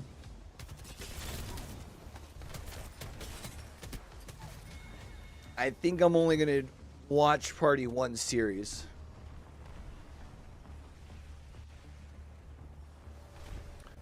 And the reason for that being is I undoubtedly need to watch both series for APAC North.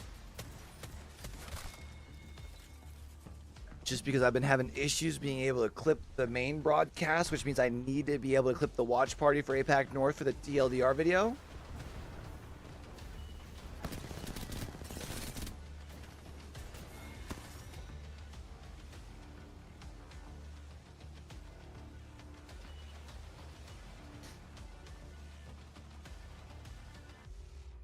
So, and plus we got a busy Saturday ahead of us tomorrow.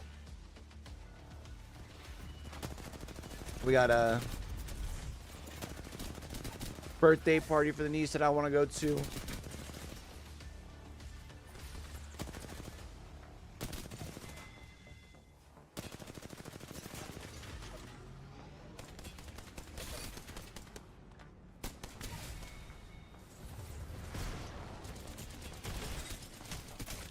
Trying to figure out as far as for tomorrow.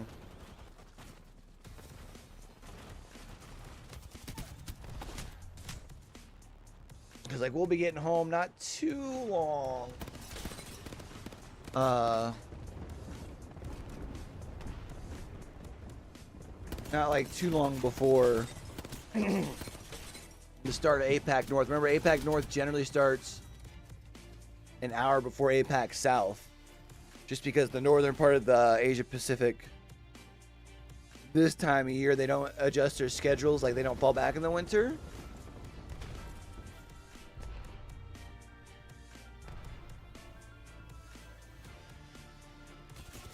So it's whatever their normal broadcast time is, an hour sooner, like their prime time hours, whatever time they consider that. With APAC having to do the doubleheader, they gotta make sure they can fit in both times while also making sure they can, you know, retain pretty solid retention. Yo, Blender Camp, appreciate you again for the raid, fam. I know it's getting late for you, bruv. I had to take me a nap just to be okay with staying up this late. We'll get some Rocket League in soon.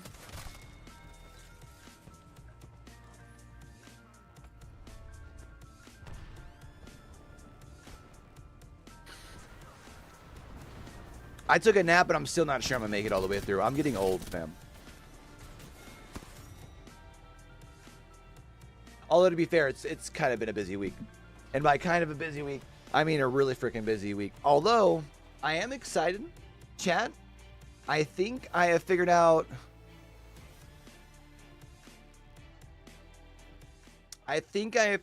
One, what I want to do for more weekly streaming content, which 2 should help me create more weekly YouTube content. Drop shocked and rocked. Say hello to the 401st.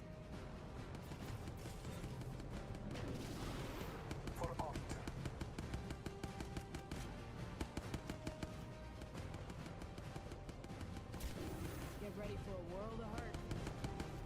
I've just got to figure out Kill confirmed. Gonna add you to the list.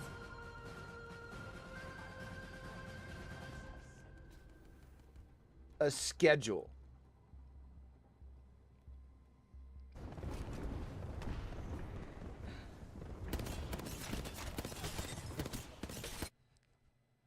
If that isn't a PSA to winning your contest, I don't know what is, right? Welcome back, guys, as Keep Going Gaming has gotten a second Storm Point win overall. So I catch them myself in their this first weird, run for today. I'm Dexter with Genome yet again. like, and dilemma. just in the last game, we always talk about APAC being that zone. I feel like matchup. You can see how important when it comes getting to God like spot my is in this recording and my editing work, I much prefer doing that more in the morning. Like after I drop off Little Man. From KPG. Like, also want to give a shout out to White Flash, who I think, as you mentioned, yeah, they've changed one of Because their I players' don't necessarily profile mind from editing while I'm tired, Taiwan, by right? the looks of it, into their roster. But And I despise that may trying to even, record really while I'm change tired. Their fortunes or how they play as So I a don't feel like the team, because, content comes out right. As we mentioned before, you know, they were quite good. Their macros seem to be really on point, finding their way into spots very early on in the game. But like literally as soon as another team looked at them, they would crumble like a house of But I'm cards. wondering if I do like a And now, 10 we're to seeing them noon come out stream a with, couple days a you week know, where we how just many- talk how many kills was that esports. in the last game? They've got 11 kills for the day so far. And I mean, I'd have to go back and look at the stats, but I wouldn't be surprised if that's more kills than they have for the rest of ALGS so far. Like every other series they played, frankly, because yeah, it's been a big difference. So you know, maybe that is Prota, maybe you know, that's making all the difference in terms of their team fighting and just unleashing some of that aggression in them. Yeah, I mean, come on. I mean, let's listen to a few player comps here and there. I think, though, outside, you know, top 3, top 2, well done by them, too. Yeah, for sure. So, yeah, I'm sure we're getting into game 3 of Storm Point pretty shortly. As we said, some fun picks coming out. The question is... We just had a break and they're like, bro, we need another lobby reset. It's clearly better than the option. No, apparently they're still going back to Watson Bangalore Horizon from what I can see. A little bit sad. There, I've got some love for the big man in my heart. I'm sure everyone who was around during that time where, you know, we had the Gibraltar caustic meta, I think you know, holds a special place in their heart. Even if he was like 100% pick rate at one point, and honestly a bit too strong, I don't mind seeing some flashes of him every now and then. Yeah, well, it's time for us to see the game afoot. It's time to go back into Storm Point. Well, we had our first co-ed team qualify for challengers in North America. I don't know if you saw that on Twitter today, A versus B matchup. And we've already gotten 2 unique winners so far. A while ago, it was Keep Going Gaming. First things first, though, it was the newly signed team of Queen heroes. Bobsta. Who else will take that top spot? Well, it always begins with Qualified. the contest here towards the She's a part of Team Sad Esports, We go again. who qualified for challengers in the first qualifier. Yo, what up, Llama? How you doing, buddy? With their flight pass, I think fighting over the X Armory in between Devastated Coast and Echo HQ. But yeah, look, once again, it's between these two, and as we've seen, ooh, nice purple pickup will be very good there. It's Sad Esports. Yeah, SAD. I'm not. DNZ do get Valorant. the upper hand, or do get the high ground at the very least. That said, you know, with those triple whites, they actually get some hits onto the purple Dax, so they are And aware NA. that the other team does have a purple armor in front of them. So that Casting might give some them league. support Let's in go. terms of pushing this, Nick didn't because, fall asleep I mean, tonight, did he? That's already, what, an extra, you know, 50 HP that they have to deal with, a disadvantage that the other team has on them. Yeah, you just don't mess with that, basically, right? And DNZ, they're still keeping an eye out. Move over to the eastern compound as Thunderwatch will go in favor of Keep Going Gaming instead. We've seen this before. I love though. how It Nick the doesn't other day was mean like, I'm the not gonna ever contest live this is down. And over. I'm like, nope, Both of these not teams even a just little split bit, bro. right now and looking to fight later on if they find the opportunity. I mean, last time they had to wait a bit, right? Like, it wasn't that the fight didn't happen straight away. It was, I'm not sure if it was the grab cannon rat or if they just sort of ended up next to each other on that right side. As you can see, they're pretty split at the moment. You know what was kind of crazy was, I think going into the last day, there were still a few university teams left. Circle. As you can see, there's our lovely map. Which I don't think is necessarily a bad thing.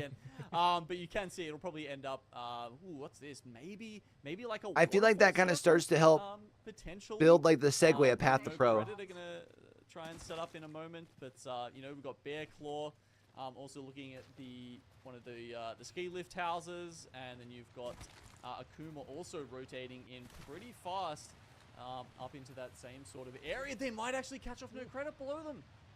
Yeah, they were having the same idea, and Surely? now they're No, stopping. they're gonna let them go. They're gonna go Cascade. Yeah, M80 should be different or should be They're just interesting because so they had a silent, few quietly. roster moves. They I do hunt like the down new No Turtle Credit, Troop they're roster hounding after them. their changes. Eventually, shots to a ring, and No Credit finds contact, but I don't think it's really towards Akuma themselves. There's Legends Gaming. Let me there's appear Dreamfire, there's offline so Serenity. those Cascade Falls has already player been things keep evacuated by popping up. Bearclaw Gaming, who takes the ski Oh, lift, yes, no. and Dreamfire is the first to fall immediately. Unreal. Bro, Moon just got into Overwatch. He's gonna get into League of Legends and drop Overwatch like he did with Mal for Overwatch. Wow, it's candles out there, honestly, for our Dreamfire friends and all the supporters, because we know they've got a lot. They've rightly won a lot over the years with their incredible performances, both in APAC South and at LAN. We just have not seen a single, you know, representation of that so far in Split 1. What Yeah, we game? haven't League seen that or Dreamfire match. Overwatch? Ironically enough, we were talking about it in between these maps, you know, during that Sucks break. running When solo. will Dreamfire show up? Unfortunately for them, it's not going to be on Stormport whatsoever. But Legends, they already drop with one foul. as KD takes the fight to them. Easy flash, trading evenly. And Legends Gaming, they're looking to overrun Kill Devil here. Oh. But Levy makes them work for it. Legends Gaming, Oh, it's all down left to player only K. player K left. He's usually the support now. He's going to need to carry the banners of Legends Gaming on his back as KD, they have the rooftop here. He's looking to try and get a res underneath here. He's going to go for it on Easy Flash. Will he get that one off? To shake up what happens downstairs. Looks like they're going to have to play for Chad, I'm inside snoozing that building ad for 5 now, minutes. With KD level getting the top of that. As you can see, they're taking the second floor. They did manage to get Easy Flash back. Well, when that comes back onto around, it. we're gonna have to let that thing play. So that's some solace for them, but damn, I mean, whenever I see that happen, You're talking about because League of obviously, Legends, you know, Llama? most I'm teams sure it's so honestly hard with so many maybe different 2 30-30s at the start of the game, Dax. And like, you know, characters they and stuff, spray learning their abilities. with whatever SMG, AR they're running, and then they inevitably bring out the 30-30. And I'm almost like seeing like the lottery balls like running around in my head as they do it, right? Because since they nerfed the hip fire for 30, I can't stand that Smurfs this shit talk, bro. Who wins that when you've just got, you know, players running around each other, jumping around, taking jump shots with a 30-30. I mean, it must be so inaccurate at that point. I don't want to play a game and get shit on by people my skill level, Honestly, I find it so I'm quite gonna hilarious that smurf they and talk decide shit to fights them. sometimes.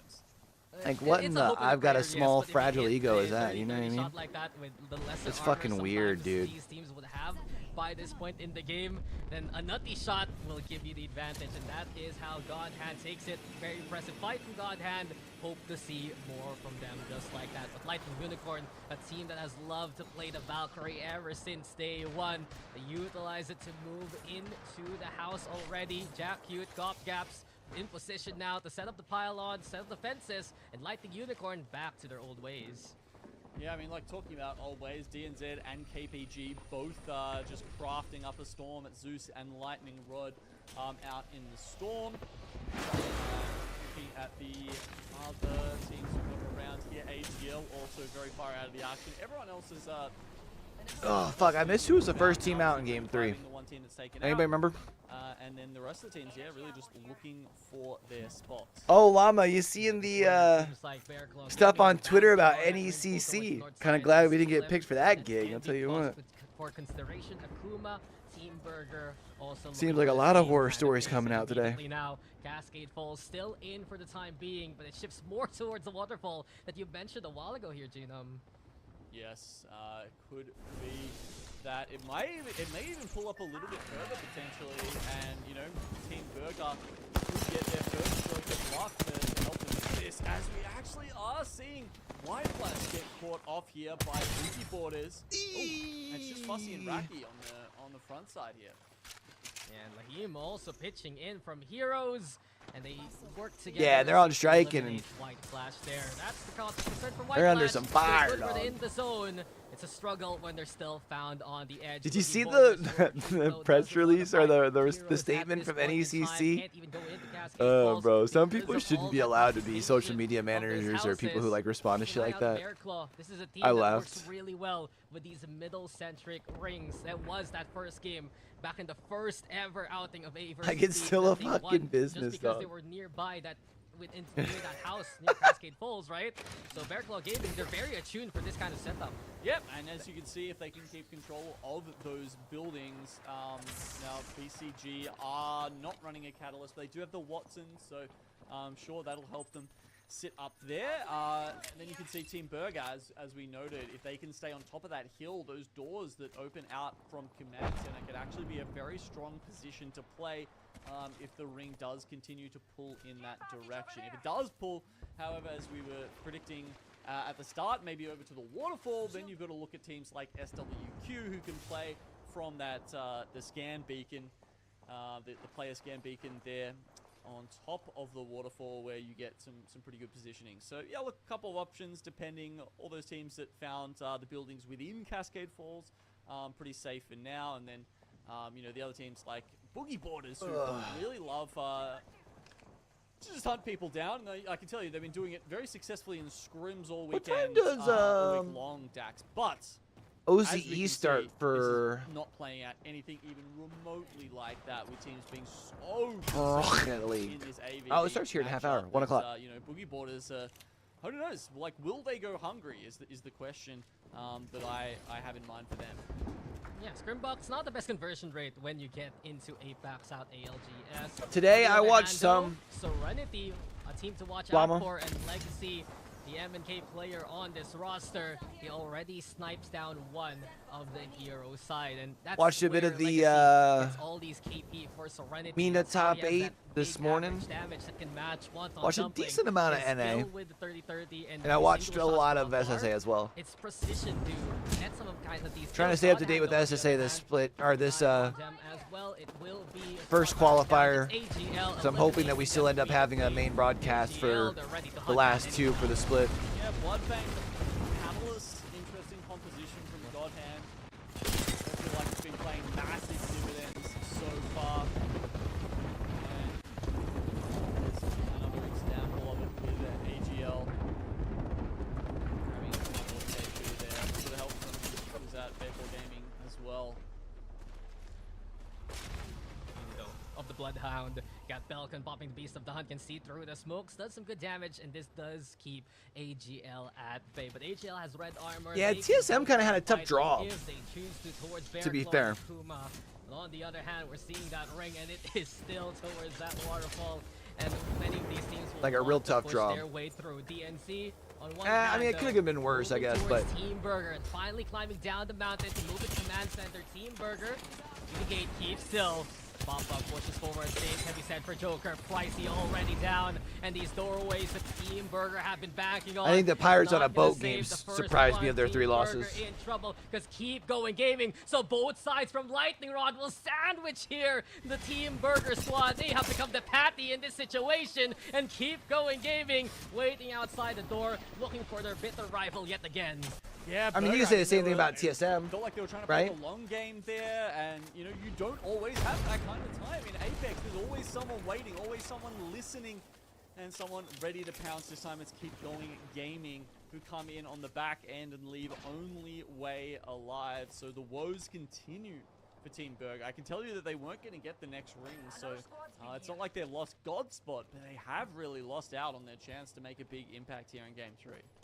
Yeah, it's a hard figure for Team Burr. They had to catch up the mustard, the patty, the lettuce, but they were just basically sandwiched between the bread that is Keep Going and DNZ.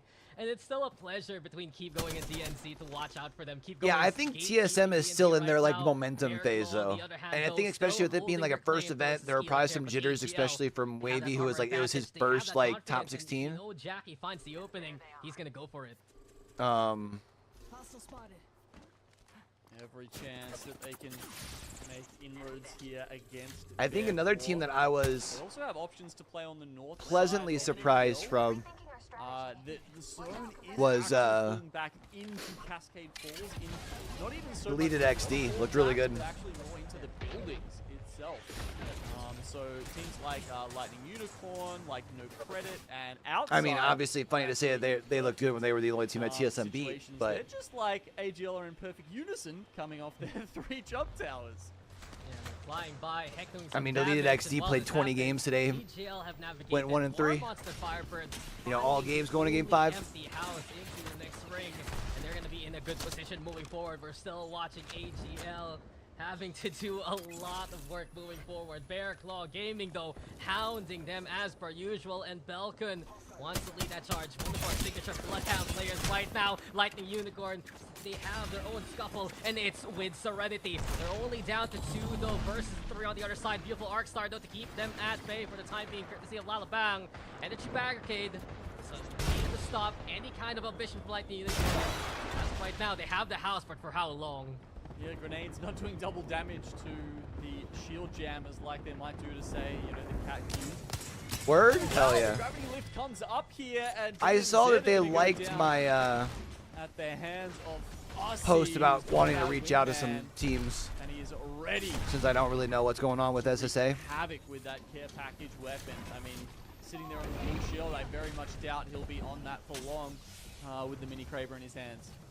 Yeah, we're not done with Spike though. SWQ, they're throwing out the Dark Void to look for a small opening to go for the resurrection onto Yuling. So revived in the cards. Boogie Borders though trying to find their way in, and here comes Boogie Borders. Pana is able to smack down everyone and anyone in front of him. Fussy doing well with the wingman. Honestly, I and the kind of want to Boogie pick up a Borders. couple They from do each. get the kill I lead for kind of the want time to being. like Legends Gaming wants to go not for this. worry so much We're watching about WFP right the now. main They're broadcast. solo as well. Yeah, I mean, I was kind of Legends thinking are about going straight past hitting the up cactus. KCP. Easy Flash actually goes down. Seeing if Nick will let me as jump they in with try and them. start that fight Not our going. Nick, but different Nick. And here we go. You can see them getting into it now, but they're going up against the Prowler. We've seen how incredibly dangerous Pana can be. You put a Prowler with a controller. It is one hell of a combination. Let's go, Legend. Sure, they lose Fussy, but if they can find a respawn beacon or That's a tough, Moby man. somewhere, you know, they will be. They're out here early. Pana full Yi. three coming back into this, but God, that was Rocky gonna be playing as a amazing duo without, job for Borders to even repel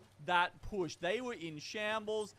You know, Legends Gaming had every chance to come out on top there. They had the drop on Boogie Borders, but pure raw skill comes through for Boogie Borders to take that one out. Big ups there to Rocky and Panny. A declaration from the top of the mountain, Genome. Who dares challenge Boogie Borders? They'll look to make their way down into Cascade Falls. In the other hand, though, it's But yeah, I was thinking AGL it'd be kind of cool to do like, pelleting from afar. I don't know if you saw what Kill Bepic was doing, flash how he's in a inside couple different Cascade regions Falls doing team compound, streams. And they're moving forward to Lightning Unicorn nearby. Heroes gonna be the same kind But of I case. talked to the Kills guys out. at Limitless, and if there's no Away from broadcast for Lightning SSA, I think I'm Unicorn. gonna work with Have Limitless defenses for a couple at the events. KD, here for now. Out of SSA. For any kind of opening, he knew to move forward though. Stay into the ground floor and stay in cover for now, as Akuma's also gonna get eliminated here. Yeah, I dare say a couple of teams are about to meet that same fate. You can see Way finally going down, and that's Burger out in 12th. Pana killed. There we go. We back, baby. Done the job already, honestly, with the amount of KP they picked up. Boogie Borders, so they're holding hands together as Keep Going Gaming is above them. We're keeping an eye out though for No Credit. They've had this compound for so very long.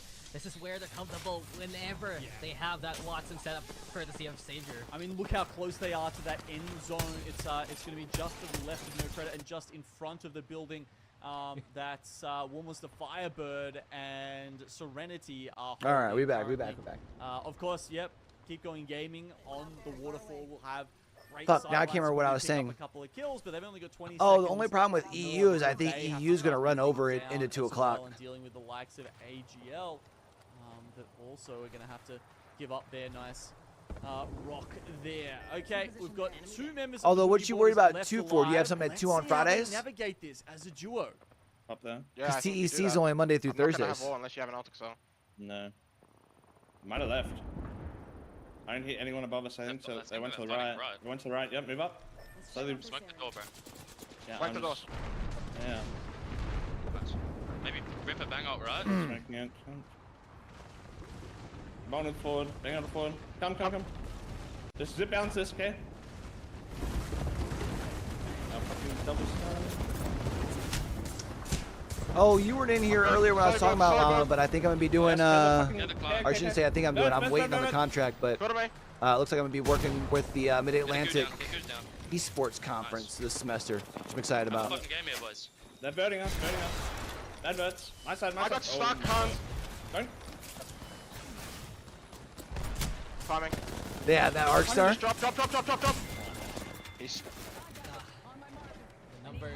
The numbers, too much What to up, Subsy? handle How you doing, for Boogie Borders, buddy? and no credit, give them all the credit as they stake their claim and hold off anyone coming their way. The final ring upon us, and we still have 9 squads left. War Monster, Firebird, and Serenity jockeying for position. Same can be said for outside heroes, Kill Devil and Lightning Unicorn. But watch out for the north side. Keep Going Gaming is there. The single rat, the Bear Claw, I believe, also nearby it. Oh, Oh, no, no, that's they gonna get spotted awkward. him. KBG, Oh, no.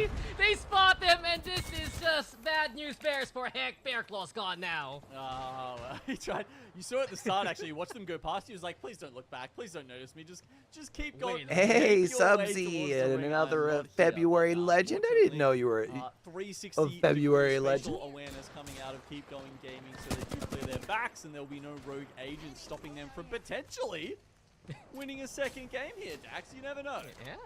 It's Oh, very word? possible, That's what's and up. They are in a good spot to stay away from all JT's that good people, man. potential carnage. They're on the outskirts though. Mexus on the other hand finding Luo. Honestly, I feel like our little Rocket League caster shots from above with the wingman Arc network Star is so too. fucking dope. We hear a Dark Void being set, Lightning Unicorn eventually overrun by the likes of Heroes, I believe, but it's still Mexus and his show. Rolling Thunder gonna be the call, sure, but No Credit has done some damage already, and they're happy to still stay here by their perch. And you know, not only that, but Who because win they this managed is the to put question. out the Borders, which I agree was a very heads-up play from them. I feel like Serenity They don't kind of get gets a. They also get, you know, armor swaps, as you can see on the top there. They get the wingman. Oh, for they RLCS, were yeah. running, so it's very helpful for them to grab this. The final round is closing now, so they'll lose their spot in that zone and in that house pretty quickly here. But I think No Credit, honestly, have done a very good job as Keep Going Gaming really struggled to deal with Heroes. I feel like it's it really is with No Credit's hands. Ooh, my good. And No Credit with control, keep going, fuck is and he shooting Hero's at? skulls are cracked here by Mexus. He has 4 left in the chamber, but that might be enough for everyone else. We still have Serenity though, and War Monster Firebird, contenders in their own right to a potential crown in this Is game. War Monster Firebird gonna Black drop already and fight here for second here? LK God, Off of looking this to black lob it hole. towards Serenity, Watch. but No Credit is on it like a bullet, or space being made. Black hole's gonna be there. Serenity stuck in the corner. Here we go again with a Dark Void trying to cut up this partition immediately. Make a wall, make a safe haven. That's the call here for Serenity, but No Credit on the Armor other hand. swap, Mexus they'll be able to with push the back armor out. swap, still I'm so with the surprised they didn't just elevation, use that black still hole with to the kind of drop shot down the from hole above, there. and it's easy pickings here from No Credit. It's only 2 squads left. Serenity on one side. See, I and it told you will be Serenity No would get the Credit on benefit of other, being where they were zooming at, where past no it one's really again, looking at sees them. through the wall so far. A little bit of a reprieve here from the side of they Serenity. have to push up at some No point in the Credit fences. has all the fences Yeah. in the world, and GGs. this is looking to be cash Good play by money No Credit, man. for No Credit. They hit the jackpot, and they take the last Storm Point map. What up, Ducky? Oof, take a breather, Dax. That was a pretty intense end game there. It was a fantastic wall. That was, I think, as good as you can get there from Serenity. I guess one of the interesting things with how those circles play out towards Cascades now is that those buildings aren't as secure as they used to be, right? Like the sides of them have been blown off. So you can't necessarily bunker up as Quit well as you Apex used and to. played some Serenity Fort playing on Legends. The bottom floor, they walled completely. No, build cut off mode, that right? left side of the arena, and that really just shoved no credit. And who was the team that was in there? We got Serenity, you had Warm as a Firebird. Warm as a those were our top Firebird, three. yeah. Warm as a Firebird, and no credit then. I'll be honest, Moon, I didn't see what each emote other. you're talking about. And then the fences coming up, though, of course, from Savior. That allowed them to reset for just long enough that they could keep Serenity at bay and take out the win. So honestly, a couple of real hero The plays, Pon and very good usage of abilities in that final circle. The utility usage, very very good there. You can see this is where Bugi rips out the wall here. Look at that right there. That is almost a game-winning play. It's just a shame that they couldn't, unfortunately, bring it home. No, I agree with you because Serenity, they actually won with a wall Llama, like get some this sleep, man. versus I actually might Burger do just in the one of first session I was outtakes saying. last week, but this time around, no credit. You gotta say the amount of control that they had. Mex just hit Subsy said the Pon. Isn't that what that's called, the Pon?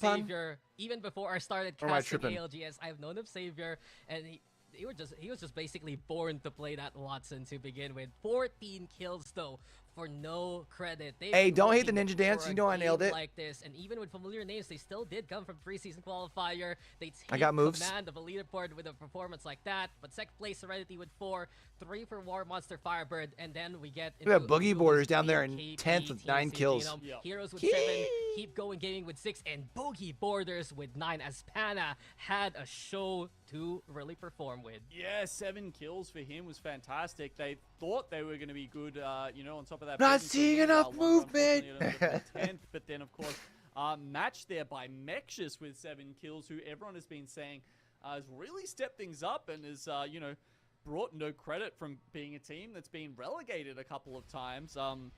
Savior's teams in past Pro League to being a team that, they can really take it to some of the other top teams in the region. And so no credit, put themselves in contention for today, now up to 30 points. Your mom goes to college. After that first game win, so still riding high there as we end out Storm Point with 40 points.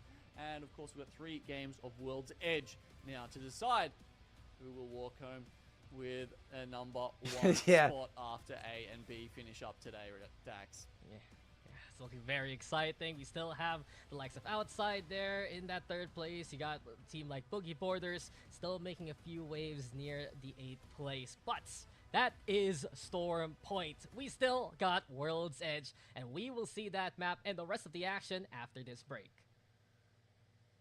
Bro, it is officially esports season. I don't play video games. The fuck you mean?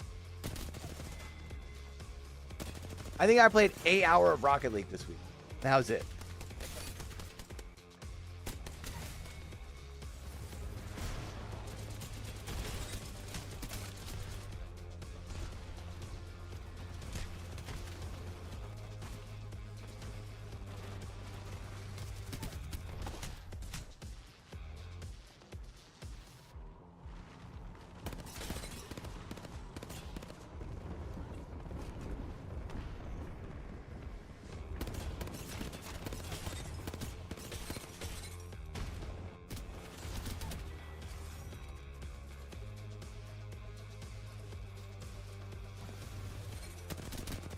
Yeah, that's what I said, an hour.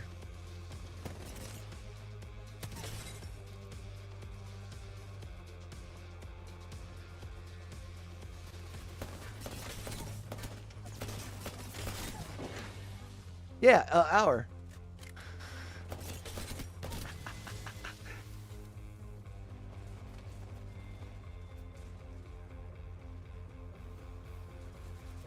Did you see that the servers went down on RLC during RLCS for a little bit? Wait, are you saying frog protection or fraud protection?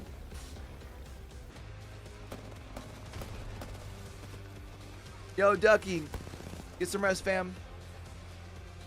Always good seeing you in chat.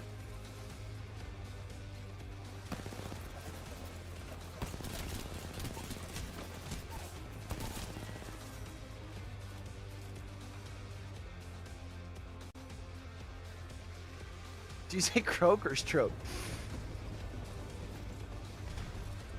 Chat, I'm gonna go pee real quick. I'm gonna run a quick ad as well because we're gonna end up getting one here relatively soon. So might as well just do it while I'm away.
No credit, they cashed that check in that third map, and they took that win when it got very, very close with Serenity. But that is Storm Point. We're moving into World's Edge, and we are back for more of APAC South action. You can see it here, though, guys. Our map rotation so far, and our winners of Storm Point. Heroes took the first map, Keep Going Gaming took the second, no credit with the third, but we're moving into World's Edge, where it's a whole different lot of POIs to land on, and a whole number of teams trying to get back into the thick of things. Yeah, it's a very different game. You know, people like Keep Going Gaming obviously getting contested over on Storm Point. And they still took out a win. Does that mean they'll be going even better here on World's Edge? That's the question as we have a look at the beacon and get reminded of where these teams drop over on World's Edge. So, yeah, obviously Team Burger keeping it over at Overlord. Heroes are going to be taking over... yeah, season 20 is going to be interesting, y'all. Swapping over to Monument this time. Yeah, you can already see it here. I don't think it's necessarily a bad thing. Epi and Survey Camp. You got no credit nearby into Skyhook. But I have to talk about what is upcoming very, very soon here, Gino. You were talking about Keep Going Gaming. I don't think the armor change should be like a huge surprise to anybody. Because like the devs have always said that like the armor swap thing wasn't intentional. As per Green Far Away, DNC and KPG, they're gonna contest each other yet again. It's gonna happen. Boogie Borders also nearby War Monster Firebird. I do believe Boogie Borders does tend themselves to go more towards Lava Siphon, and then you got War Monster Firebird towards staging instead. So either side can just rotate into Mirage Atois, but I'm really looking forward to that Harvester contest because you can see it in the background there, Gino. It's right there again. Yeah.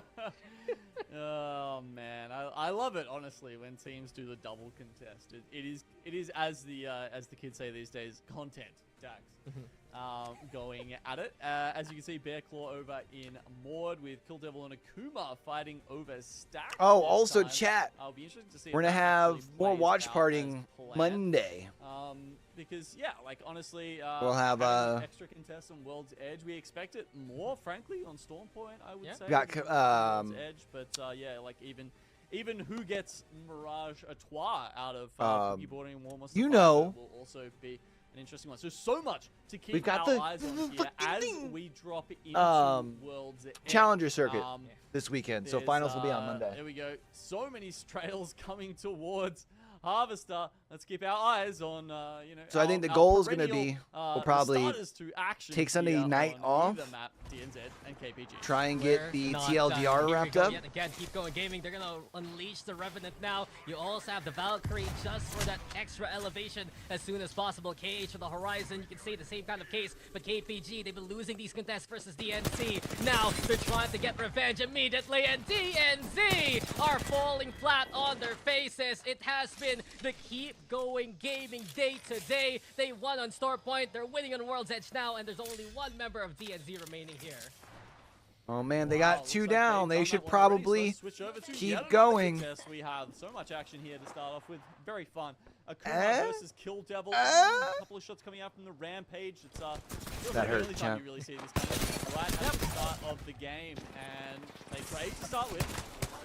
We can pick up, and now Akuma looks to pick up the pieces from this point on. Killapos though in the front. Bro, Killapo's got the TV shooter. It doesn't work. fucking matter. You're getting laid down. My name is Killapos. Another squad bites the dust. Another contest ends, and it will be Akuma taking it. But Bearclaw Gaming, they're ready now. Exactly. I mean, it ends, but it kind of starts as it ends here, Dax. With, as you said, Bearclaw Gaming. They're thinking about getting in here, but unusually, I'd say, you know, the contest wouldn't always be over by then, right? So a lot of the times that'd just be a free cleanup, a free couple of KP potentially there for Bearclaw. But as they scan, because of course they've got Belkin on the Bloodhound, they go in and realize, oh, it's already done. Okay, look, you know what? Fair play. Congrats for winning so fast. We'll give you a reprieve. We'll give you a pass for game number 4 here, and they'll start it again in earnest next time, I am sure. Maybe, you know, Bearclaw just showed up and said, "Good job, Akuma," and left. That's moral support. That was it. True moral support. Exactly. I love it. And then looking over to, you know, the other one we were wondering about, Mirage à Trois. Who's going to get that out of War Monster and Lava Fissure? Well, Boogie Borders managed to get Mirage à Trois, and War Monster Firebird, they got a little bit of the loot, so they got like... All right, here's updated scoreboards on Twitch and Mirage à Trois. Tube so chat. I guess they're kind of splitting that in the middle there. Yeah, and this is the Dorito right here for Boogie Borders.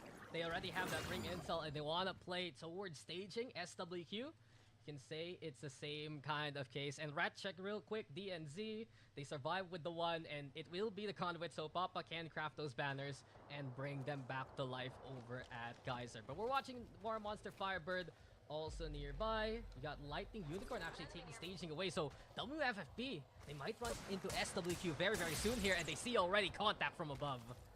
Yeah, wow, they've actually, considering these guys are landing at staging, and I'm not gonna lie. Kablooey! EMP! That's where this ring ends, Dax. Finding themselves on the low ground in zone 1. Not a great spot. This is yeah, I don't know. This is a weird play here from War Monster Firebird. They could have had, you know, very well have had priority into this zone. They don't have the zone info, I will say that much. Because they're not playing a scan character, obviously. They said, here, hold this! Staging, they can't take advantage of it. So nice black hole, nerd. And look who's taking advantage of it. SWQ from above. Like, who do you think you are, the Hulk?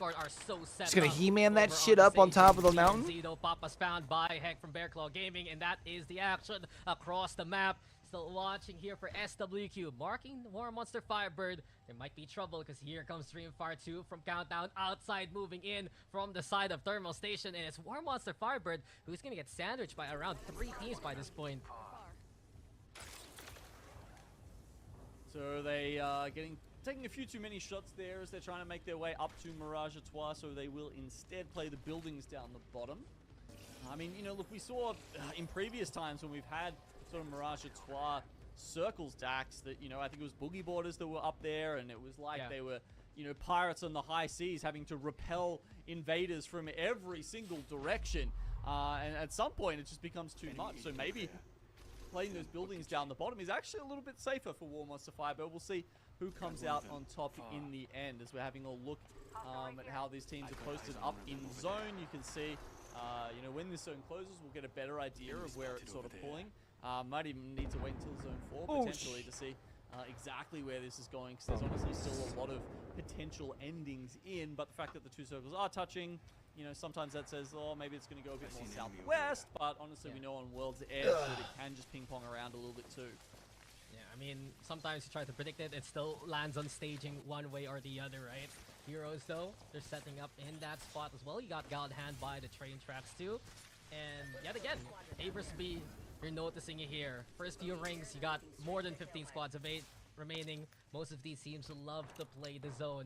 And over at the edge, it's the likes of Serenity playing so far back. White Flash, AGL with that lesser priority. Legends Gaming, though, on the other hand, the beauty of their playstyle is you can allow players like Player K, Easy Flash, Yeah, chat, I think we're doing the first set. and build up those armors. They spot out 2 squads already, and they know now where Boogie Borders and Lightning Unicorn are staying. And I do sincerely apologize for that.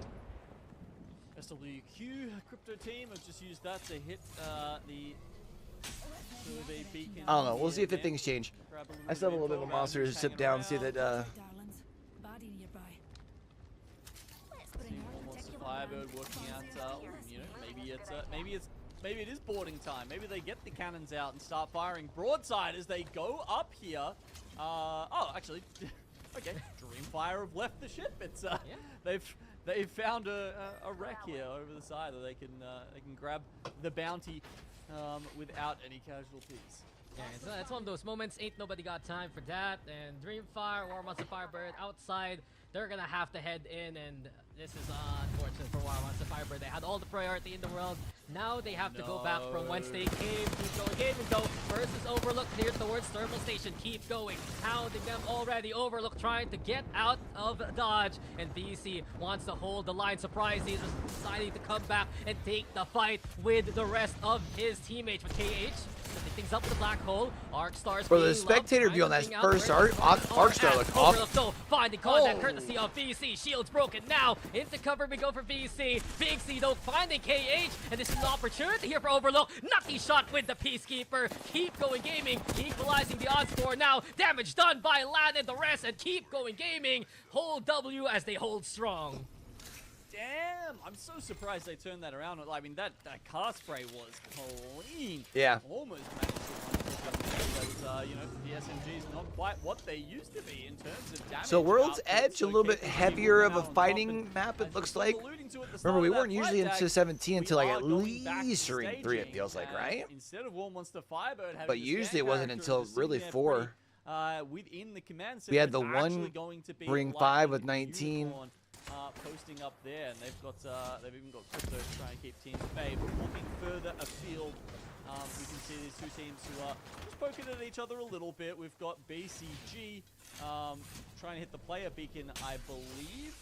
I'm sure we'll see Rudine give some smoke cover here to Belkin in a second, so they can try and grab this. But obviously Serenity know they're going to be doing it, so they're going to be chucking in the bullets in that direction. Can they find the space to get this info? I mean, Bearclaw has been chased by Serenity throughout Monument and Fragment, basically. And Serenity have had enough. They can go for the scan, but they're just going to go away from this point on. That way, go. I guess watching into the ring itself, White Flash heading towards Harvester. You got Team Burger inside the vault tunnels, also trying to find a small spot. And hasn't that been the case here for Team Burger? It's that adjustment where they're at the edge of the upcoming ring. They're trying to be a little bit more mobile. There was no challengers today, right? Challengers was just yesterday's? Narrow choke points. Or, sorry, not challengers.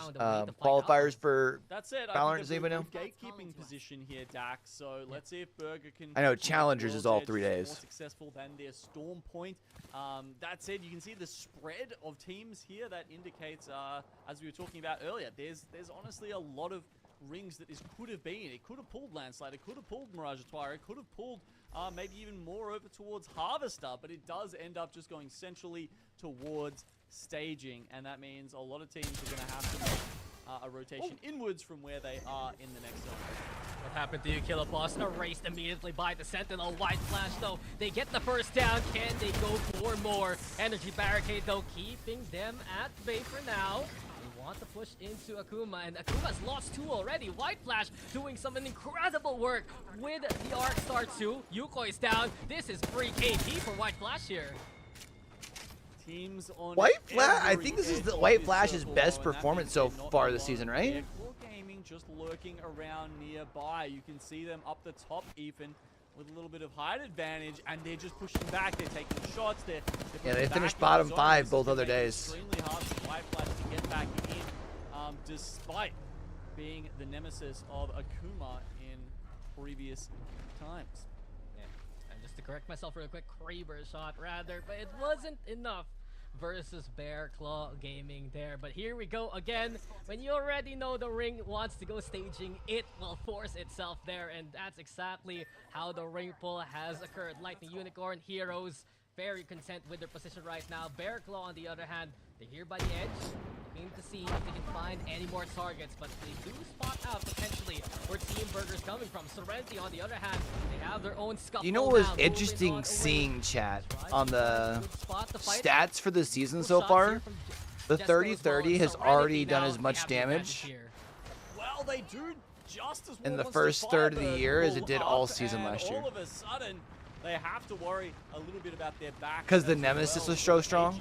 I like everybody was using the Nemesis for range. Well, sorry, Serenity taking down Jackie from AGL. And it looks like they could probably finish off that fight if they didn't get shot in the back there from Almost Survivor, who almost managed to take down Bugie as well, was just sitting on top of it. It was like the one gun that really stood off the charts to me when I was looking at it. I wasn't the one that was looking at it. So it was just, I think it was Tiff. Spider Tiff was looking at it.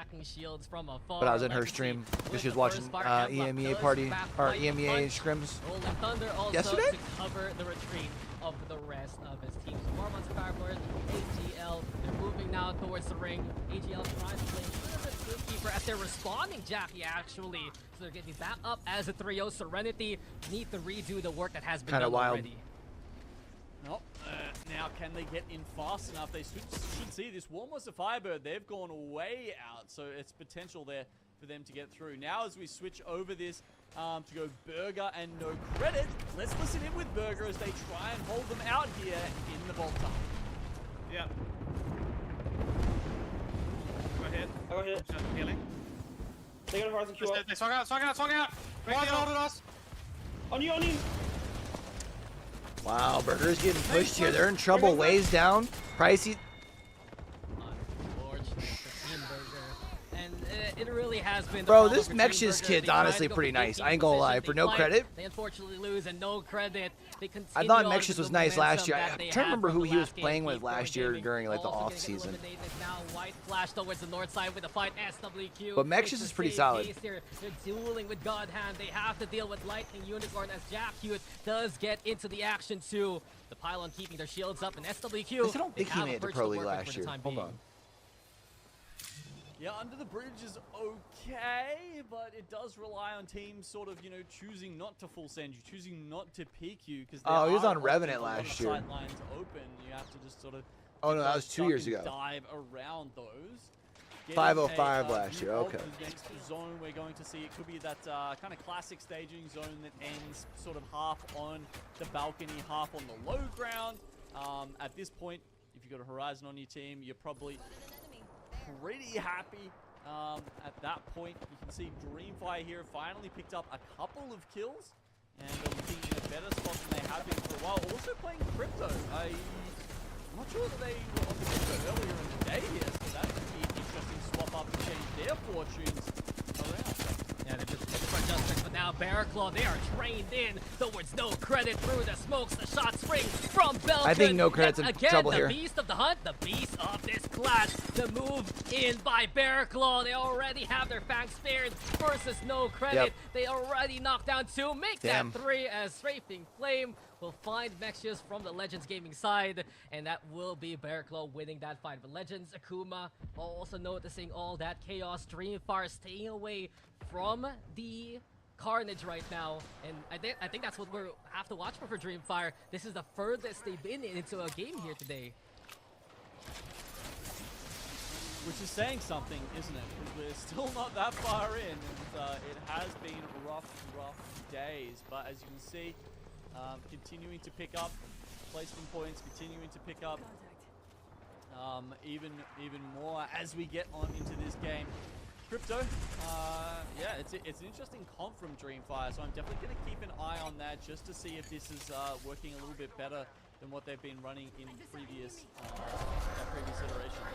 I mean, the results haven't been there, so change is coming, says the Dreamfire faithful. White Flash, on the other hand, it's a duel here up top. They know Dreamfire is nearby. God Hand, same can be said. And this Kraber, come on, let's see what the Kraber. Before, can it do it yet again? Wanted a cracking headshot down there. those shields. That's Not big gonna lie. damage done, but doesn't confirm the knock as of yet. EMP though the play. White flash. He was is practically suppressed standing for the still. time being. Kinda wanted a Oh, headshot even there. a black hole to boot. Pressure's on, and look who's coming their way. It's the Boogie Borders, ready for this one. Lightning Unicorn still with damage Oh, from dude. afar, and White Flash Imagine is getting pushed eliminated. by Jack Lightning Heat Unicorn says, and then "Thank you getting very sprayed much down there, from distance Boogie from Borders. Lightning I'll Unicorn." take those Not AP. Dreamfire a though, place this I'd is the wanna be. test, and they're going after Boogie Borders now. Fussy is already down. Dreamfire, their moment to make it. It's finally happening here, unless Boogie Borders can fight back. Answers no, it's Dreamfire taking this spot. And this is why we keep mentioning it, because it just felt like they always are going Is to this have their a wake-up lot game? At some point, maybe it was. Nah. this opposition Legends about to come in here and wipe them out. to get them there, to give them GG some easy. spark of hope. All right, come on, Legends. And with 6 kills already on the board for Dreamfire and a top 6 as well, they're looking to push this even further. The circle is pretty much as we expected. Some of the high ground will be in, some of the low ground as well. Heroes sitting in that train cart on the low ground. And then we've got teams like SWQ down there as well. Lightning Unicorn, of course, we mentioned they'd been playing the command center for a very long time.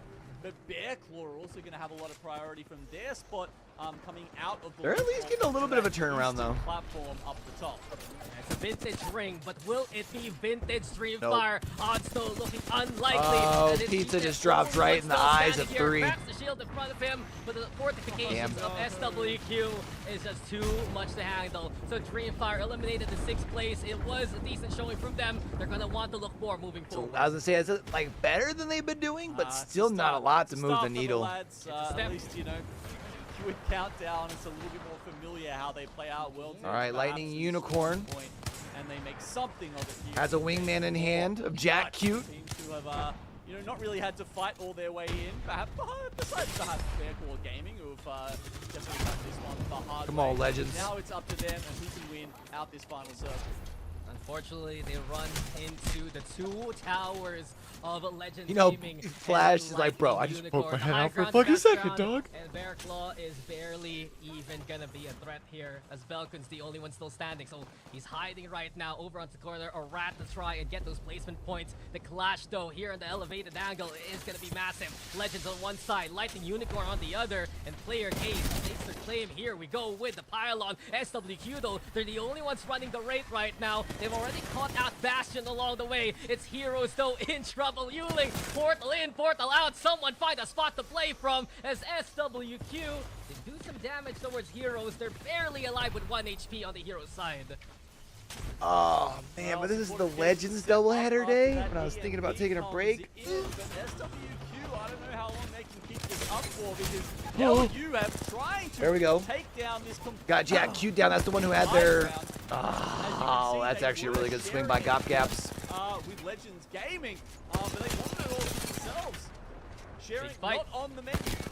Yeah, that's not gonna happen, and Legends Gaming has been booted away by Lightning Unicorn. Fuck, They strolled into staging, said, "Oh, it's empty, thank you very much," and now they have the God spot here. with Legends the keep elevated looking angle like they're of in Heroes. decent SWQ, spots and just they can fumble. move a little bit closer to the center as the ring closes on in. Space for Lightning Unicorn to reset shots to ring. SWQ gotta get out of that range. They're doing that. Don't block those bullets. As 30-30 tries to find damage from so far. Okay, 3 teams left. SWQ have managed to get everyone back up, and Heroes, who were playing very passive at the start of the I game, mean, have Heroes ended up in should third be able to spot tuck back with behind the 26 box enough, kills right? To start with, That it should LU, cause they fought Lightning hard Unicorn to have for to this drop high on this ground. team They below fought them. hard for this position. Can they now take the win? They go for the drop, and into combat we go immediately. Lalabang moving outside the ring to try and find an angle to survive in, but it's Heroes making them Yeah, work they're for in it. trouble. SWQ also pitching in. A triple threat now, a showdown on the ground, but Lightning Unicorn back to that elevated angle. Hold on. There you go. Heroes though still I was gonna up say, they've with kinda three. got a nice little SWQ wide gonna be gone for coverage now, here. but a wingman shots look Oh, yeah. sublime. Here we Lightning go Unicorn. with Let's go, Cute Jack going, Cute. going, gone. Who's next on the list? The wingman yet again doing the dirty work. That's critical. That's massive, and that's a win for Lightning Unicorn. He's like, you know what? I've had enough with this with this fucking I mean, it wingman. was a 2v3 there to finish that off. That is massive for LU. Oh my Big game for lord, them. that- They had a rather quiet storm point, That wingman popped Going off. into It World's really Edge, they were did 15th. there. I mean, that final circle, you saw Jack Cute on the Valkyrie. He actually, you know, They had used the only VTOL 8 jets to points. go up They top literally just to got pop a 12 in bat placement. there. I think they had double digit, right? An incredible finish for LU. We saw the swing out into the zone. Didn't really work out because of how, yeah, just going into, you know, zone 5. You take so much damage. The sun is beaming in his eyes right now. Yeah, he's, you know, basically taking as much damage as I am from the sun right now. My blind fell off last night, which is really not helping my lighting situation. Chino, buddy, are you part of Team Lightning Unicorn? Because spotlight's on you too, my friend. And, well, the sun does shine on both LU. I saw him post the picture, but that's rough when you're getting just drilled in the eye. Hold on. Immediately, to kick off our highlights, right, from that last map, it was, of course, the contest finding their victors. You had the likes of Keep Going Gaming finally beat out the NC there compared to last week. You also saw Kill Devil lose out to Akuma. And I guess that's a cause for concern for some of these teams that have to deal with the contest early on. How do they even find a spot to play from if they're just going to get overrun that early? Another couple of great highlights here from KPG. Who've had so many today, honestly, and you know, even just picking up these early KP keeps them ticking along, and it adds to their total when you've already got a win in the bag. That's you know, probably going to get you a hefty amount of split points come the end of today. So big grats to them. Also big grats to Lightning Unicorn, because I like, you know, it's sometimes finding that line between sort of playing passive and aggression, right? And, you know, LU, they sat tight for a good, you know, 15 to 18 minutes of that game, and then came out very aggressive. I have to warm up some pizza, I think, after this. And that, in the end, is what really I do kind of want to see scoreboards, though, first. Jack, you put on a clinic at the end here. Oh, maybe Lightning Unicorn didn't have as big of a game as I thought. I thought they had more KP This was than a this.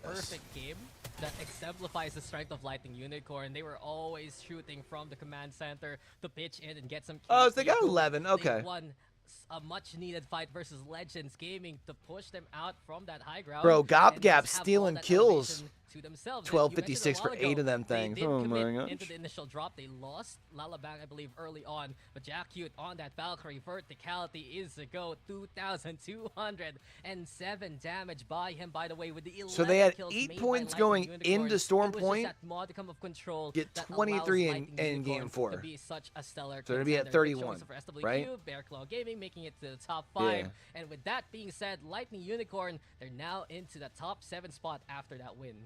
Yeah, honestly, less than I thought. I guess it must have been a slow start to the day for them on Storm Point, because, yeah, sitting there at 31 points, they're still quite a ways off the top. That said, you know, with a couple of decent results so far in the split, they don't need to be topping every lobby.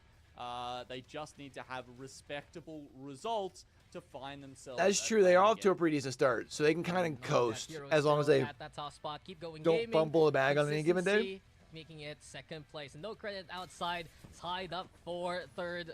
It just was a good showing, though, from Lightning Unicorn. It's a little unfortunate for Fireburn. They gave up their initial spot. They had to come on back, and Lightning Unicorn was happy to call it their home. We're going to go for a break, though, as match number 5 is coming your way soon.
What else needs to be said about Lightning Unicorn? Great name and a great game. 23 points in that outing, 11 KP plus the 12, of course, from the placement points, and that allows them to get back in the thick of things. But if you guys are just joining us, you are heading into match number 5 between Group A versus Group B. This is APAC South, so you're watching and playing Apex right now. Thank you for joining us, all the long shot faithful. We appreciate all your support and everyone doing watch parties. Big shout outs to you. I'm Dax here with Genome, and Genome, it's been very exciting. We got 4 unique winners so far, and it really feels like it's a day where, do I dare say underdog, right? Do I dare say the middle of the pack teams, they're looking to make an impact and a splash moving forward? Yeah, maybe. It does feel like it's maybe a little bit more sort of middle of the pack necessarily than the teams who are just lagging completely at the bottom. But yeah, you know, Keep Going Gaming, Outside, some of those other teams that were, yeah, sort of just pushing up and I think keeping their hopes and dreams alive of taking out one of those 8 spots. Because, of course, it is easier than ever. I feel like in previous years, Dax, when we only had 5, maybe 6 slots available, it kind of felt like unless you were one of the top dogs, it was almost impossible to crack into one of those spots, right?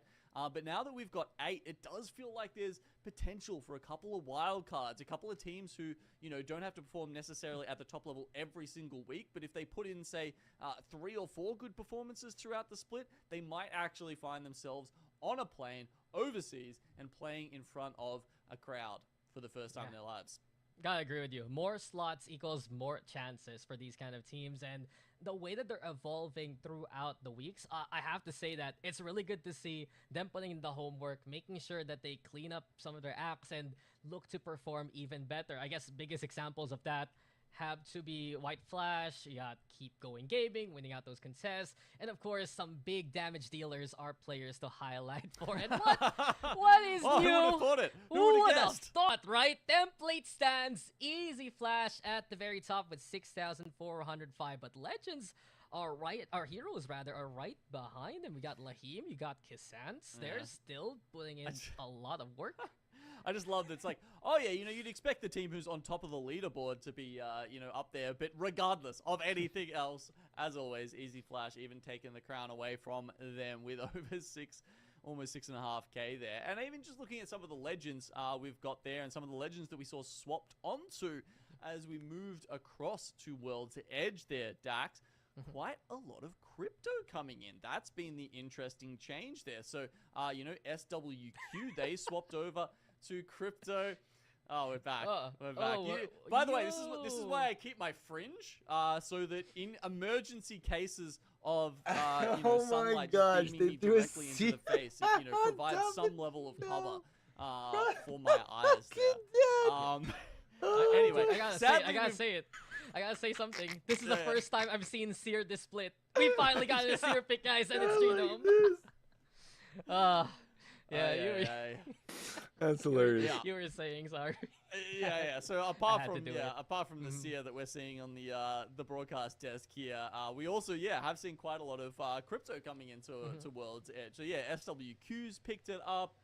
We're seeing Dreamfire picked it up as we saw there at the end. AGL also taking it, and then Lightning Unicorn, the only team who was playing that on Stormpoint, and then have continued to bring through the crypto into World's Edge. So yeah, just interesting that especially, you know, some of the Chinese teams as well, because I feel like we are finally seeing some of those teams break the stereotype that we've had in the past of Chinese teams just being extremely aggressive and playing comps that tend to enable that. True, like being super again, inty. I guess like crypto can go a little bit both ways. Like I'm gonna go heat these up for like another 30 seconds. You know, teams are using that for information, and especially now that Krypton is a recon character rather than a ring console scanning character, it can lean a little bit more into teams who want to run into a fight with an EMP and use him in an aggressive manner that way.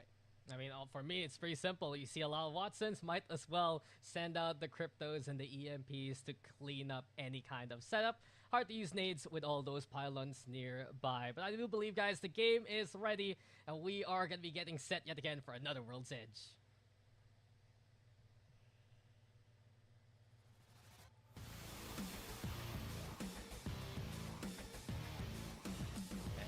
Welcome back as we go for another one. Always eyes gonna be towards Harvester. You got Keep Going Gaming, you got DNZ, and they're already going to be fighting. Same can be said for Akuma and Kill Devil. They're watching Akuma as they already lose killables along the way. Crusader looking for any kind of gun to work with. The Rampage, though, is stopped immediately. Yukoi up top. He is just merely a witness to his teammates dying here. And Akuma now losing on the contest early on.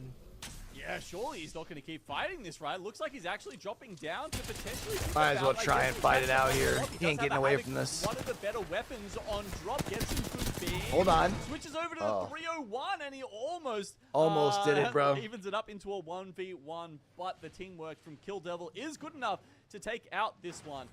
Meanwhile, Bear Claw Gaming.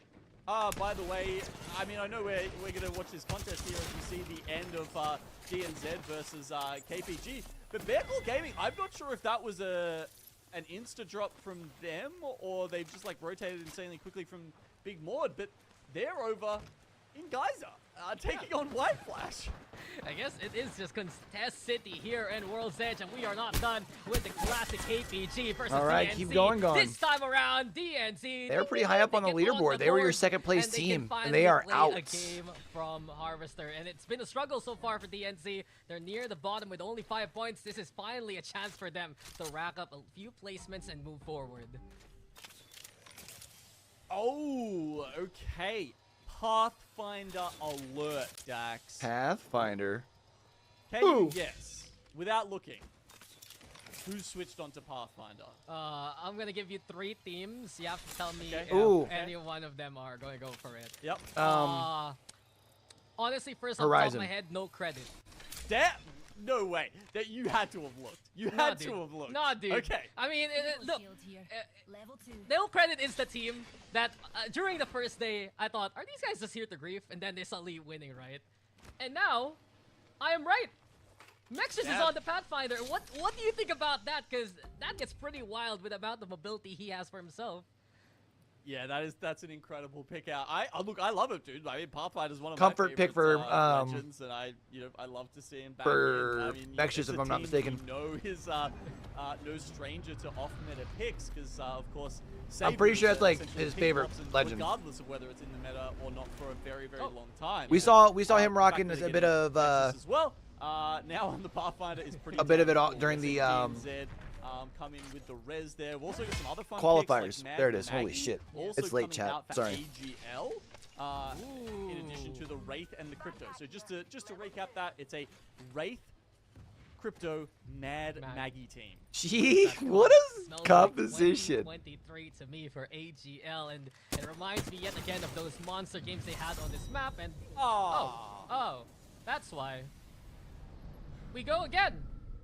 Hey, at least this time we didn't go to Ring 6. I can only sit here and pray, Dax, that we get the same comps again, because I was getting really excited to see how Pathfinder is gonna start pulling that out. You know, yeah, like to get sent by a Crypto Mad Baggy Wraith team. Like, yes, please. I do want. At least it wasn't Final 5 like it was last week, Chad. I guess. The fuck. Didn't load into that game, so potentially they're getting a third back in there. Yeah, but it's unfortunate. We did get to watch a lot of spicy contests though, and it does get exciting here, knowing that these teams are ready to fight each other. Restarted because someone couldn't get in the game, but it went that long before they restarted it? But it is what it is. The fuck? I guess though, we kind of have to go back to some of the stats from the previous World's Edge map, right? Because truthfully... All right, chat. Well, then while they're resetting, I want to take a quick look in over on the Pioneers game.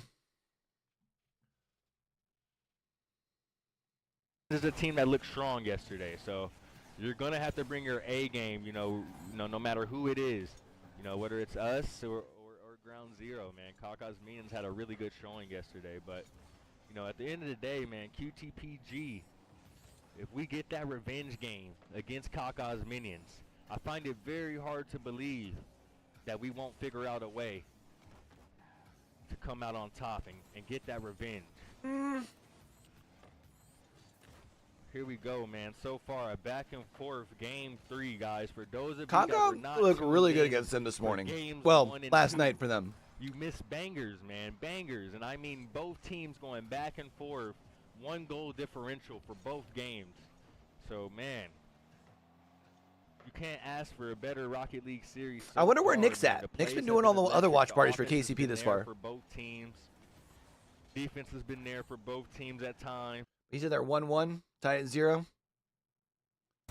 They use the crypto spam to run this. Actually, you know what I'm gonna do is I'm just gonna look how far they go. That dome is drag deep, that up here. and they've got plenty of opportunity. Looking to find some more. The Spitfire coming out again. Revan Esports don't care about your gold armor. Sit down. Dewa in a great spot though. They're going to down them again. Bastion with the Peacekeeper coming out here from the high ground. Could they be the first team from APAC South here to find victory? This is the best opportunity for them to do so. Full armor, full HP, and a What's interesting is I thought their game wasn't. victory. They take out Onyx. It's only Yuki left, and he cannot I thought their game stand in wouldn't start their until way. 3. APAC KCP. South, welcome Wonder what to the changed. ALGS Like what changed the playoffs. schedule? They're gonna get shot in the back. Because they're in the bracket portion. It's not like it's Swiss. Ready. Try and put pressure on them. Try, yeah, good night. Good night. They're ready. They're gonna EMP now. Don't go too deep here. This pseudo Raikou squad was fun to watch. Game night. Back in the air.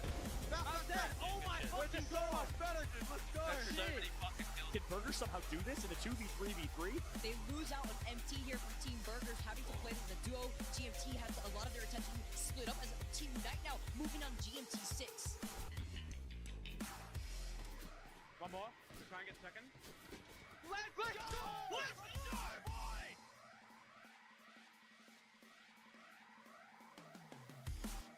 The best team in APAC. I wonder where Jaro's at. What Jaro's doing these days? I don't think he's competing, is he? I don't even think he was in like challengers or nothing. I'm at the end. Stick it. Popping. He's gonna go. Yeah, they're going to hang out behind the rock here. They got the mobile respawn beacon to play off.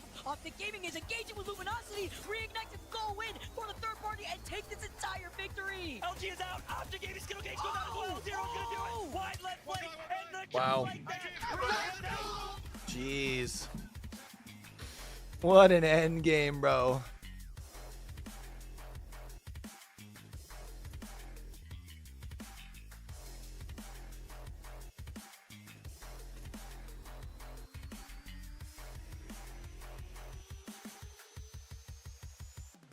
I forgot about that clip.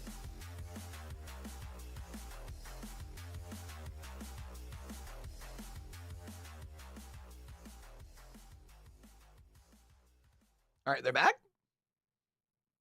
We're back? Put some respect in APAC South's name. Holy shit. The region that was made fun of the most. The region that was talked about saying they're the worst by far with the least experience. Taking home the land and taking home $250,000, Greek. We just witnessed history. History. And then they went back to back. History there is the right word. APAC South, they've made history the past few years. You know that we want to do it yet again, and that's why we're here again for Group A versus B of APAC South in the ALGS. We are going to be getting into the game very, very soon. Map number 5 ready. Yet again, take 2. We got all 60 players in. We got our legends picked on up, and it's not that spicy this time around, but you know what's going to be spicy? The action. Let's get into this game. Very well could be, Dax. I mean, we had, what was that, 3 contests last Holy time? shit, look at all those people driving. It's a shame that Beck, well, it looks like they're actually going to go back to Big Mod, so their Come on, surprise Akuma. maneuver is not going to get repeated. But we will have another shot of Akuma. Kilopaw's down early, though. Exactly Down what and happened out. a while ago. Kilopaw's is the first to fall. Here comes Akuma though, trying to set up a crossfire. Yukoi flashing out one. Eva 8 from afar. Akuma It's a shame now that all of those bringing were it little down chip still. shots. Flesh. Here comes KD, Kill Devil. Yo, Yukoi's got the purple shield. Yukoi now with purple armor. He can be a one-man army for Akuma from this point on. Looking for anyone else to fight here. It's going to get very testy as he's trying to find in the stacks any other targets. That's right now, Kill Devil. They have moved on away Tries to go for confirm, and Yukoi can't find anyone to fight. And both still, there. there's the No, contact. The 2v1 Yep. is too much to handle. Keep going, and also Akuma's out gone. early Keep once going, again. Also losing the contest all the way in Harvester too. As you said, DNZ coming out on top in that one. We also have, yeah, as you said, sorry, everything else pretty much went as planned. So BCG not making White Flashes life hard. I mean, they're going to be pretty happy they got the lobby reset, aren't they? Imagine just dropping into one game, not even, you know, remotely expecting a team to come at you. Of course, they would have been very much keeping their eyes on the dive trails of the teams around them as it happens here in our second go of match 5. And as you just saw there, we will get another fairly southern zone. This one potentially not so much staging and maybe a little bit more towards Thermal Station or Harvester. Yes, the results repeat in the contest. You can see multiple Bangalores inside the lobby already. Convict there sitting pretty around 6 alongside Catalyst.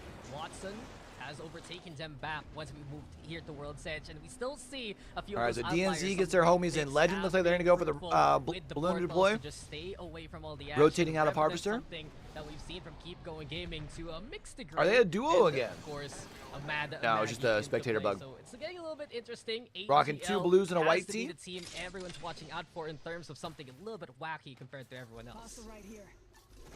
I'm sad to report, Pathfinder. ladies and gentlemen, we no longer have a Pathfinder in the game. Unlucky. Oh man, I don't know if that's because maybe like did they know that the lobby was going to get restarted because the player wasn't in there, and so they were like they just went for a troll pick? Like, is that what happened? I mean, it could be. I'd be sad if it was, but Come on. I'd love to see Pathfinder find its heyday again. It's so fun to see grappling hooks and the like, but instead we watch people play with evac towers, fly on around here towards Thermal Station, and look, he's at the center of that POI already. Lightning Unicorn looking to replicate success, just like last time around. They're sitting pretty in the center, outside. Legends Gaming taking the compounds towards the north instead. Up and away! console for Lightning Unicorn this time, but luckily they are playing their own POI and just kind of respecting that, and I think they'll be rewarded outside. As you can see them using that skyward dive to get a bit further in. Also, don't have the info here. More teams than ever, it seems, playing without that ring console, without that zone information that's so important in predicting rings. And they're going to go for a spot alongside the train tracks here. Outside the mountain, not honestly a bad spot, kind of getting their best, so there's no credit getting to it.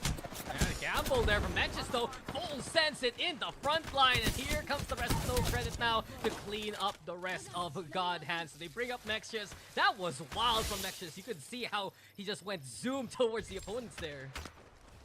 Yeah, big stuff, and that's what you need, right? The fight actually was looking a little bit sus there for No Credit, but just through sheer force of will, and we do see Nexus showing what he's made of there to help turn that one around. And honestly, a team that's looking pretty good as far as this series goes today.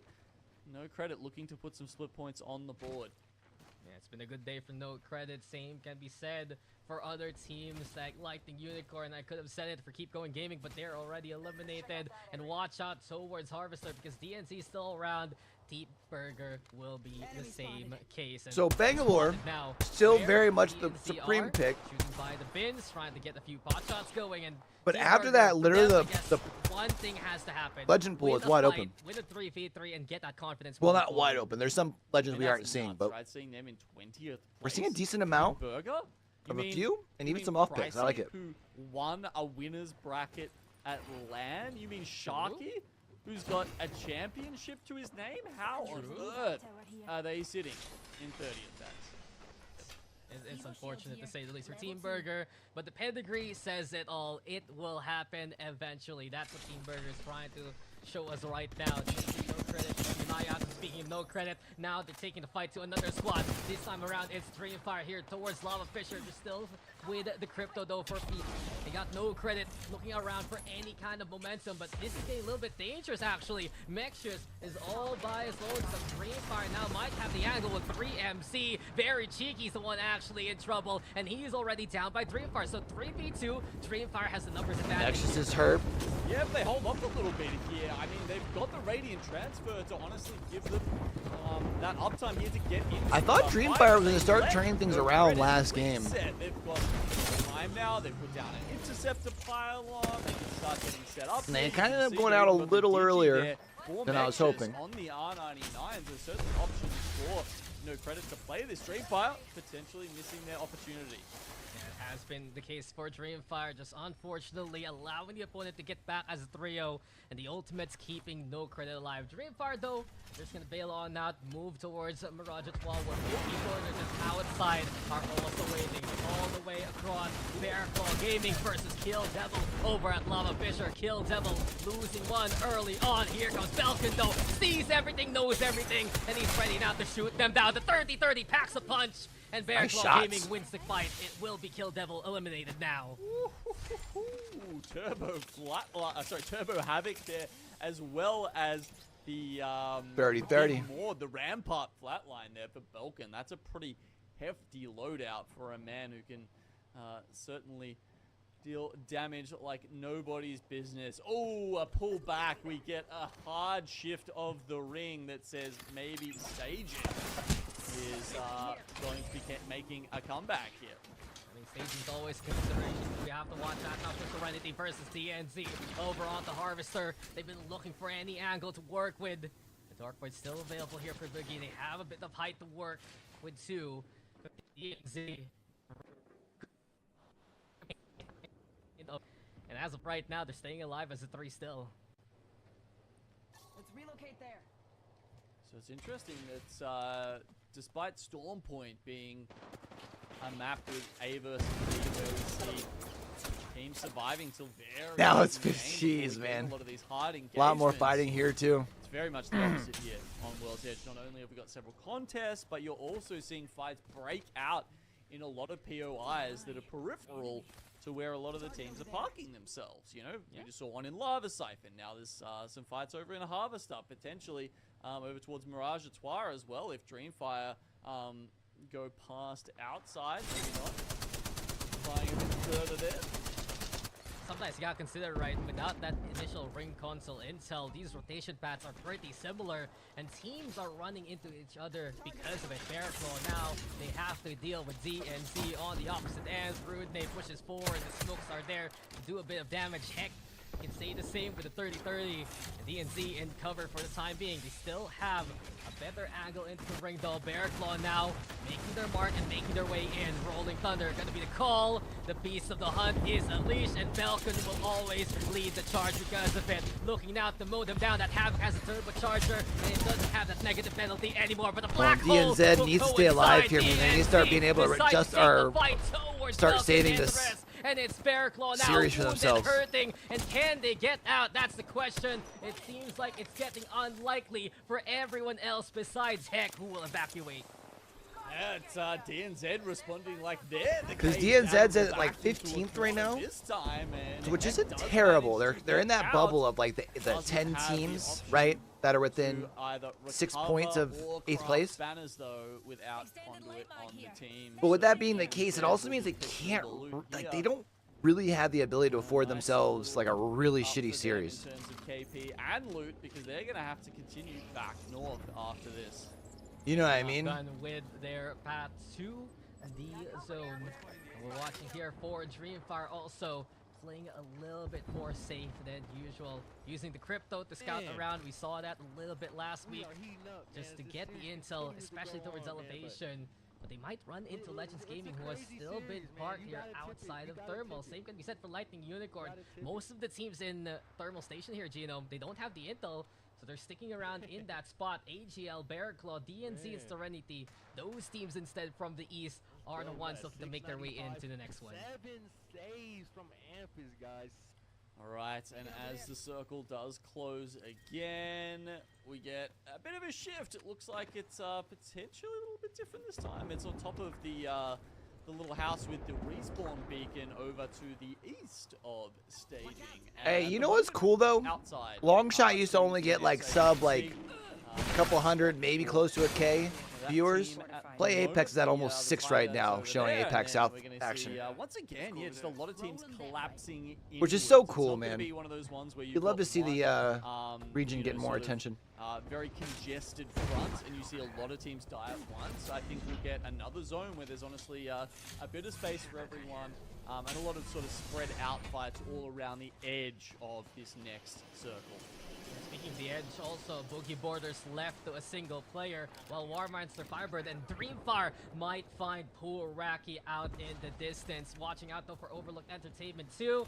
They need to deal with White Flash, Lightning Unicorn. Those are potential targets nearby. But White Flash still. Do they see this one coming, turning all around now to spot out? All right, come on, Legends. Legends on the other hand, they need to make their way in. We got a great zone read here. From outside. Gotta find a spot and lock it down. 3 tracks is the call. Lock the fuck And in. White Flash, cause for concern here. 2 white armors, 1 blue. Overlook, if they understand the situation, they might get the overrun immediately. I mean, there's so much further down, and they've got teams, obviously there's one team to the west of them, and then Lightning Unicorn underneath there, inside the tunnel. So Overlook might have to decide which team to fight here. I think White Flash is Oh the no, better surprisey option, going but down there is tough. Oh, initially, gonna give him a shield to be able to swap too. Darkstar from Soyo bringing his damage, so surprisey. Also, same can be said here to Big C. BC's the only one here alive. Overlook Entertainment, how did it go so very wrong? As White Flash lived to tell the tale. And until the third more party's Monster coming in. Firebird have made their way in. The drone still being a bit of a bother, but LK and the rest now with the elevated angle. They see a target though. They crack down the shields of Prota, and White Flash is gone now.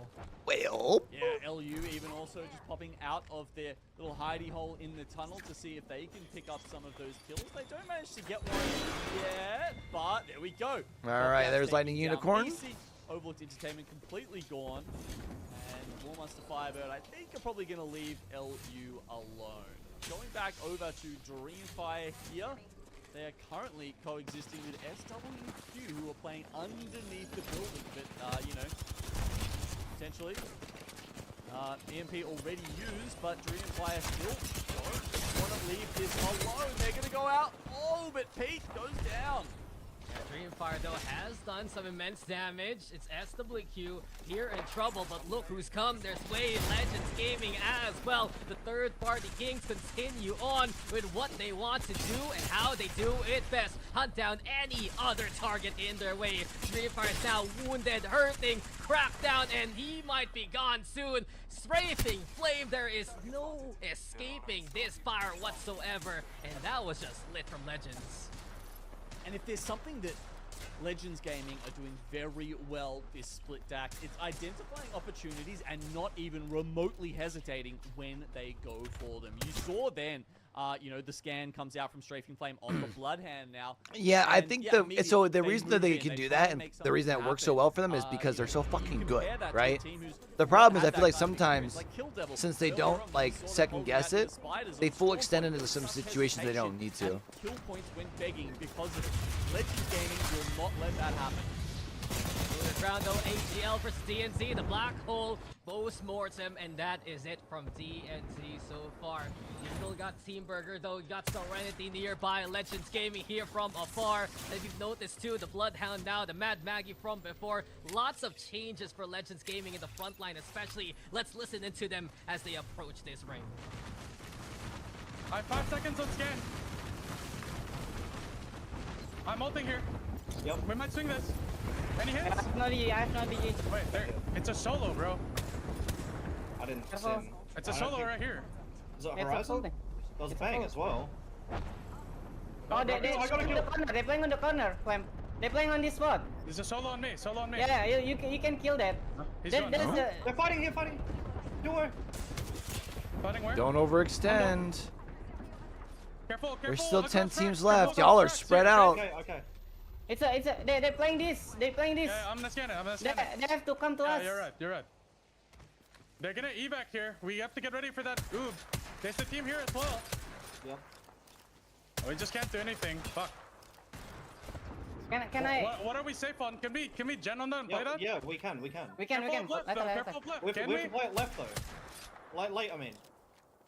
There's a solo. Can we pick this? Flag? I think they peeked that cave if that's. You can walk up lane. Okay. So there's a solo. Good pick off from Flash here. He died. Oh, you killed him. No. I did the solo.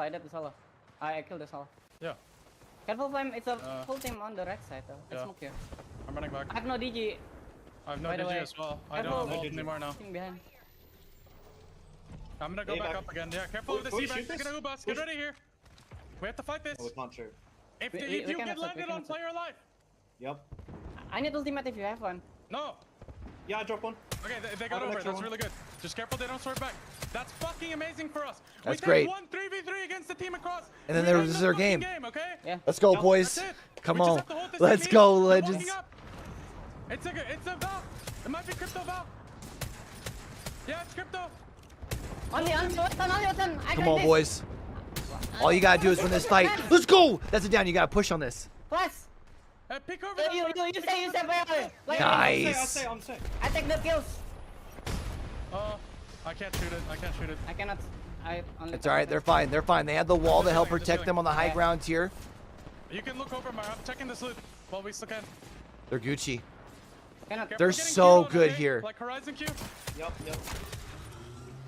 Can we look for kills now? There's Maggie. Look at Come on, this legends. Bang.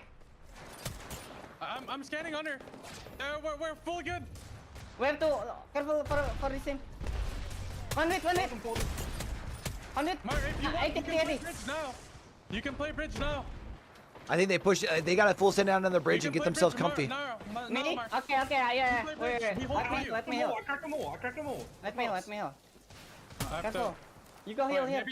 Maybe you have to go down and gen instead, player. Maybe you have to go down. Yeah. Me and Mar play late. Do we have another ult cell? No. Can you give me helmet? Fine. Yes. I'm 35 now. I have ult for endgame. Do I have to wait? Crack that, dead. Nice. We can't thirst. Don't use Yeah, nades on bang that. on, Don't use nades on that. Nice. That's nice. That's good for us. Yeah. We just have to focus this team, guys. Yeah. This is the only team that stops us from winning. Careful against low ground as EMP and like Horizon, okay? It shouldn't happen, but just be Come on, careful. boys. I think I might drop down. Such a good spot for them. I'm dropping. You have to set up now. Yeah. I'm playing this. A game 5 dub here would be huge. You have to gen now, player. Yep. You can't get verdinated. I think I have to jump too. I think I'm gonna jump now, guys. Like, I can't stay up here. He doesn't need to be up there. You still have high ground there. You just gotta make sure you're going this fight across. Ulting. I'm here. Gotta watch. Nexus on the left. He went back. Good thermite. Huge thermite. Don't push. Horizon crack. Good call by Horizon 1 left corner nade. Strafing Flame to keep flashback. Bang low. Let's go. They're gonna knock themselves out. Rises up on the low team. This is their team. This is their game. Come on, boys. I'm standing for you. We're chilling. Low ground. Come on, legends. I took swap. Skills. Yeah. The other two on the low ground fighting, right? Skills, boys. They get a third party this fight. This is their dub. I'm keeping the G. This is their dub. Last team right here. Focus this. Swinging out. Snap wingman. I'm nading that. Yep. Nice. They've got them trapped up under here. They've got them trapped up under this. Unless they've got a gen down there. They've got a gen coming in here now, but that's going to be in zone. They're so screwed. Let's go, Flash. Come on, Flash. 2v2? Don't let him get the shield swap. That's a shield swap. Come on, boys. Oh, that's a huge fence. They can't push forward on that. Let's get this player. Let's go. Let's go, boys. Bro, I didn't get to do anything that in game.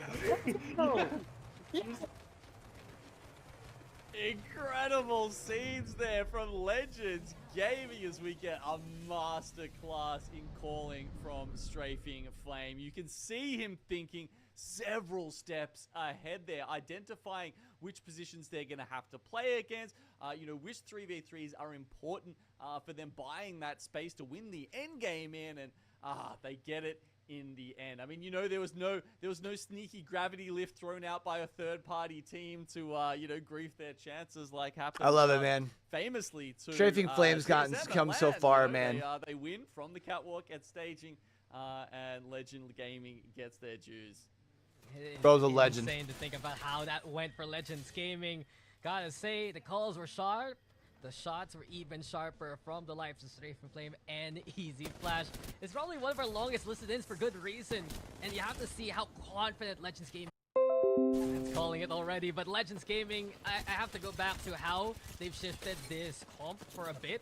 They tried a little bit of Mad Maggie last week to have more aggressive front line from Strafing Flame. Now they're going for the Bloodhound for more intel, more reconnaissance, and also the Beast of the Hunt, of course, to just hit those shots even inside the smoke. And you can see the results here for Legends Gaming. Easy Flash and Strafing Flame, almost 2,500 damage for each. 10 kills to their name. Player K doing an incredible job also to support the team. His fence there at the very Flame end, with cheeky, the big but 6 helpful kills, just baby. to keep outside cage there over onto the corner. No credit, Serenity and Heroes make it to the top 5. And it's a little bit unfortunate for the likes of Bearclaw Gaming, Lightning Unicorn eliminated there in the top 10. Same can be said for DNZ and Dreamfire. But with a performance like that, Legends Gaming, they're only 1 point away from taking the top first. away from Heroes. Ooh, come on, boys. Late push from Legends Gaming here with now sitting at 29 KP, the most in the lobby after that deadly game 5 there. But Heroes still holding on. That's it. Outside and no credit, especially, maybe Keep Going Gaming as well. We'll throw them into the mix there. A couple of these teams that have had, maybe a mediocre start to the season, now really hitting their stride and trying to put some big points up on that split points table. Because you got to remember, if you're at the, maybe the top 5 in a series, you get a lot more points than the teams below that. If you're going from, say, like 11th to 10th, you pick up like 1 point, but you pick up like 2, 3, 5 points when you're getting into those top positions. And with that performance from Legends Gaming, we're going to need to go on a break. We will All right, chat. Final map One more game. B after this.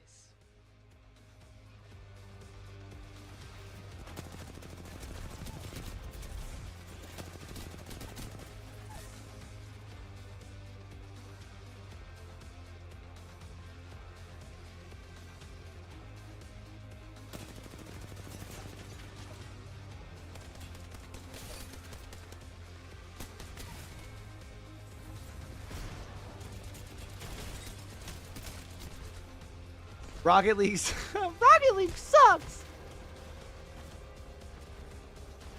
Why you say? Wow, what's up, T-Mart?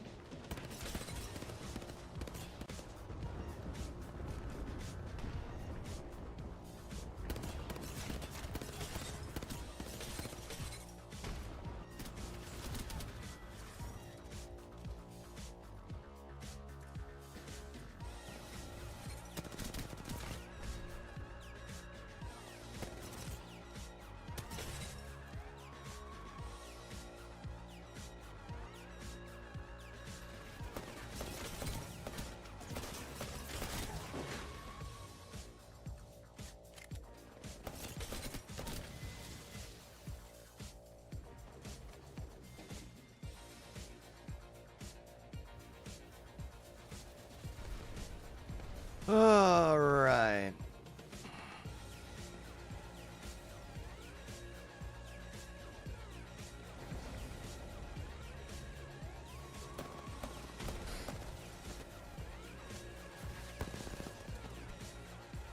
You just saying that because your teammate sucks tonight, Team Mart, or what's up? Or the server's dog shit?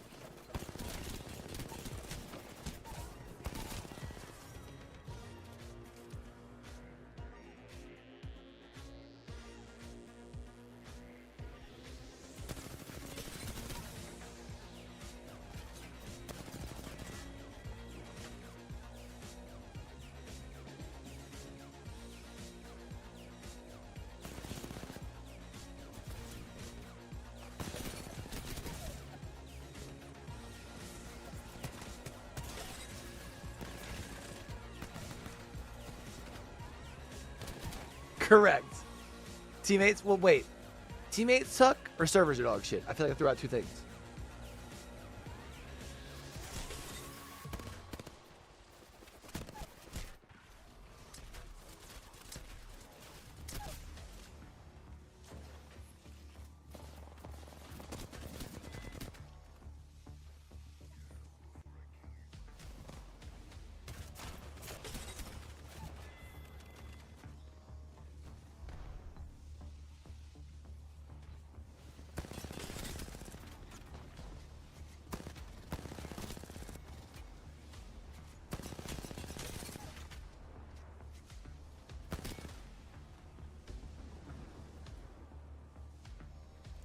This game sucks.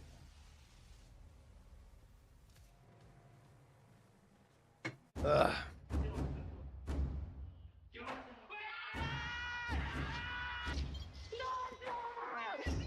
Ignite is gonna do it. They are your champions. Dark Zero is going to be your champions of the Apex Legends Global Series.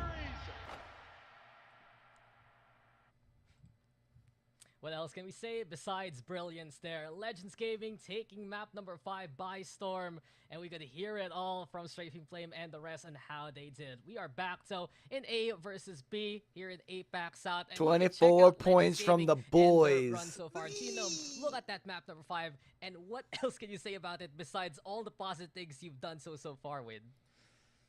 Damn, the double dozen there with 12 KP to back up that first. The dirty double dozen. A lot of placement points coming their way, but not really slouching on the kill side either. That is what is putting Legends Gaming. I think it was 1 point off the top of this lobby so far. Yeah, they have 4 games in that top 5. A monstrous game in the third, in that map number 1 with the third place standing, and then that 24-point game that we just listened into. So Legends Gaming, they put themselves in a good spot to take the whole day, but they're still contenders to this matchup. It's still, of course, Heroes at the very top with 59 points. You got Outside there in third place with 49. No credit. Keep going Gaming. Probably that top 5 can fight for that spot, but really momentum is such a heavy thing that we watch utilize in these kind of maps, right, Genome? And Legends Gaming, they have all the momentum right now moving forward with. Yeah, exactly. They're going to be feeling so high after that one. As we have a look at some team composition picks here, you can see the variety we've had this week is often is honestly fascinating. And you know, yeah, we saw other than the bang, right? Like nothing else was getting double-digit picks as far as any in particular legend.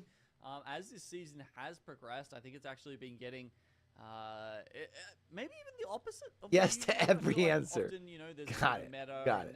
Then, oh, sorry, there's people try things out and then it narrows as people work out what's good. I feel like this season's almost been the opposite.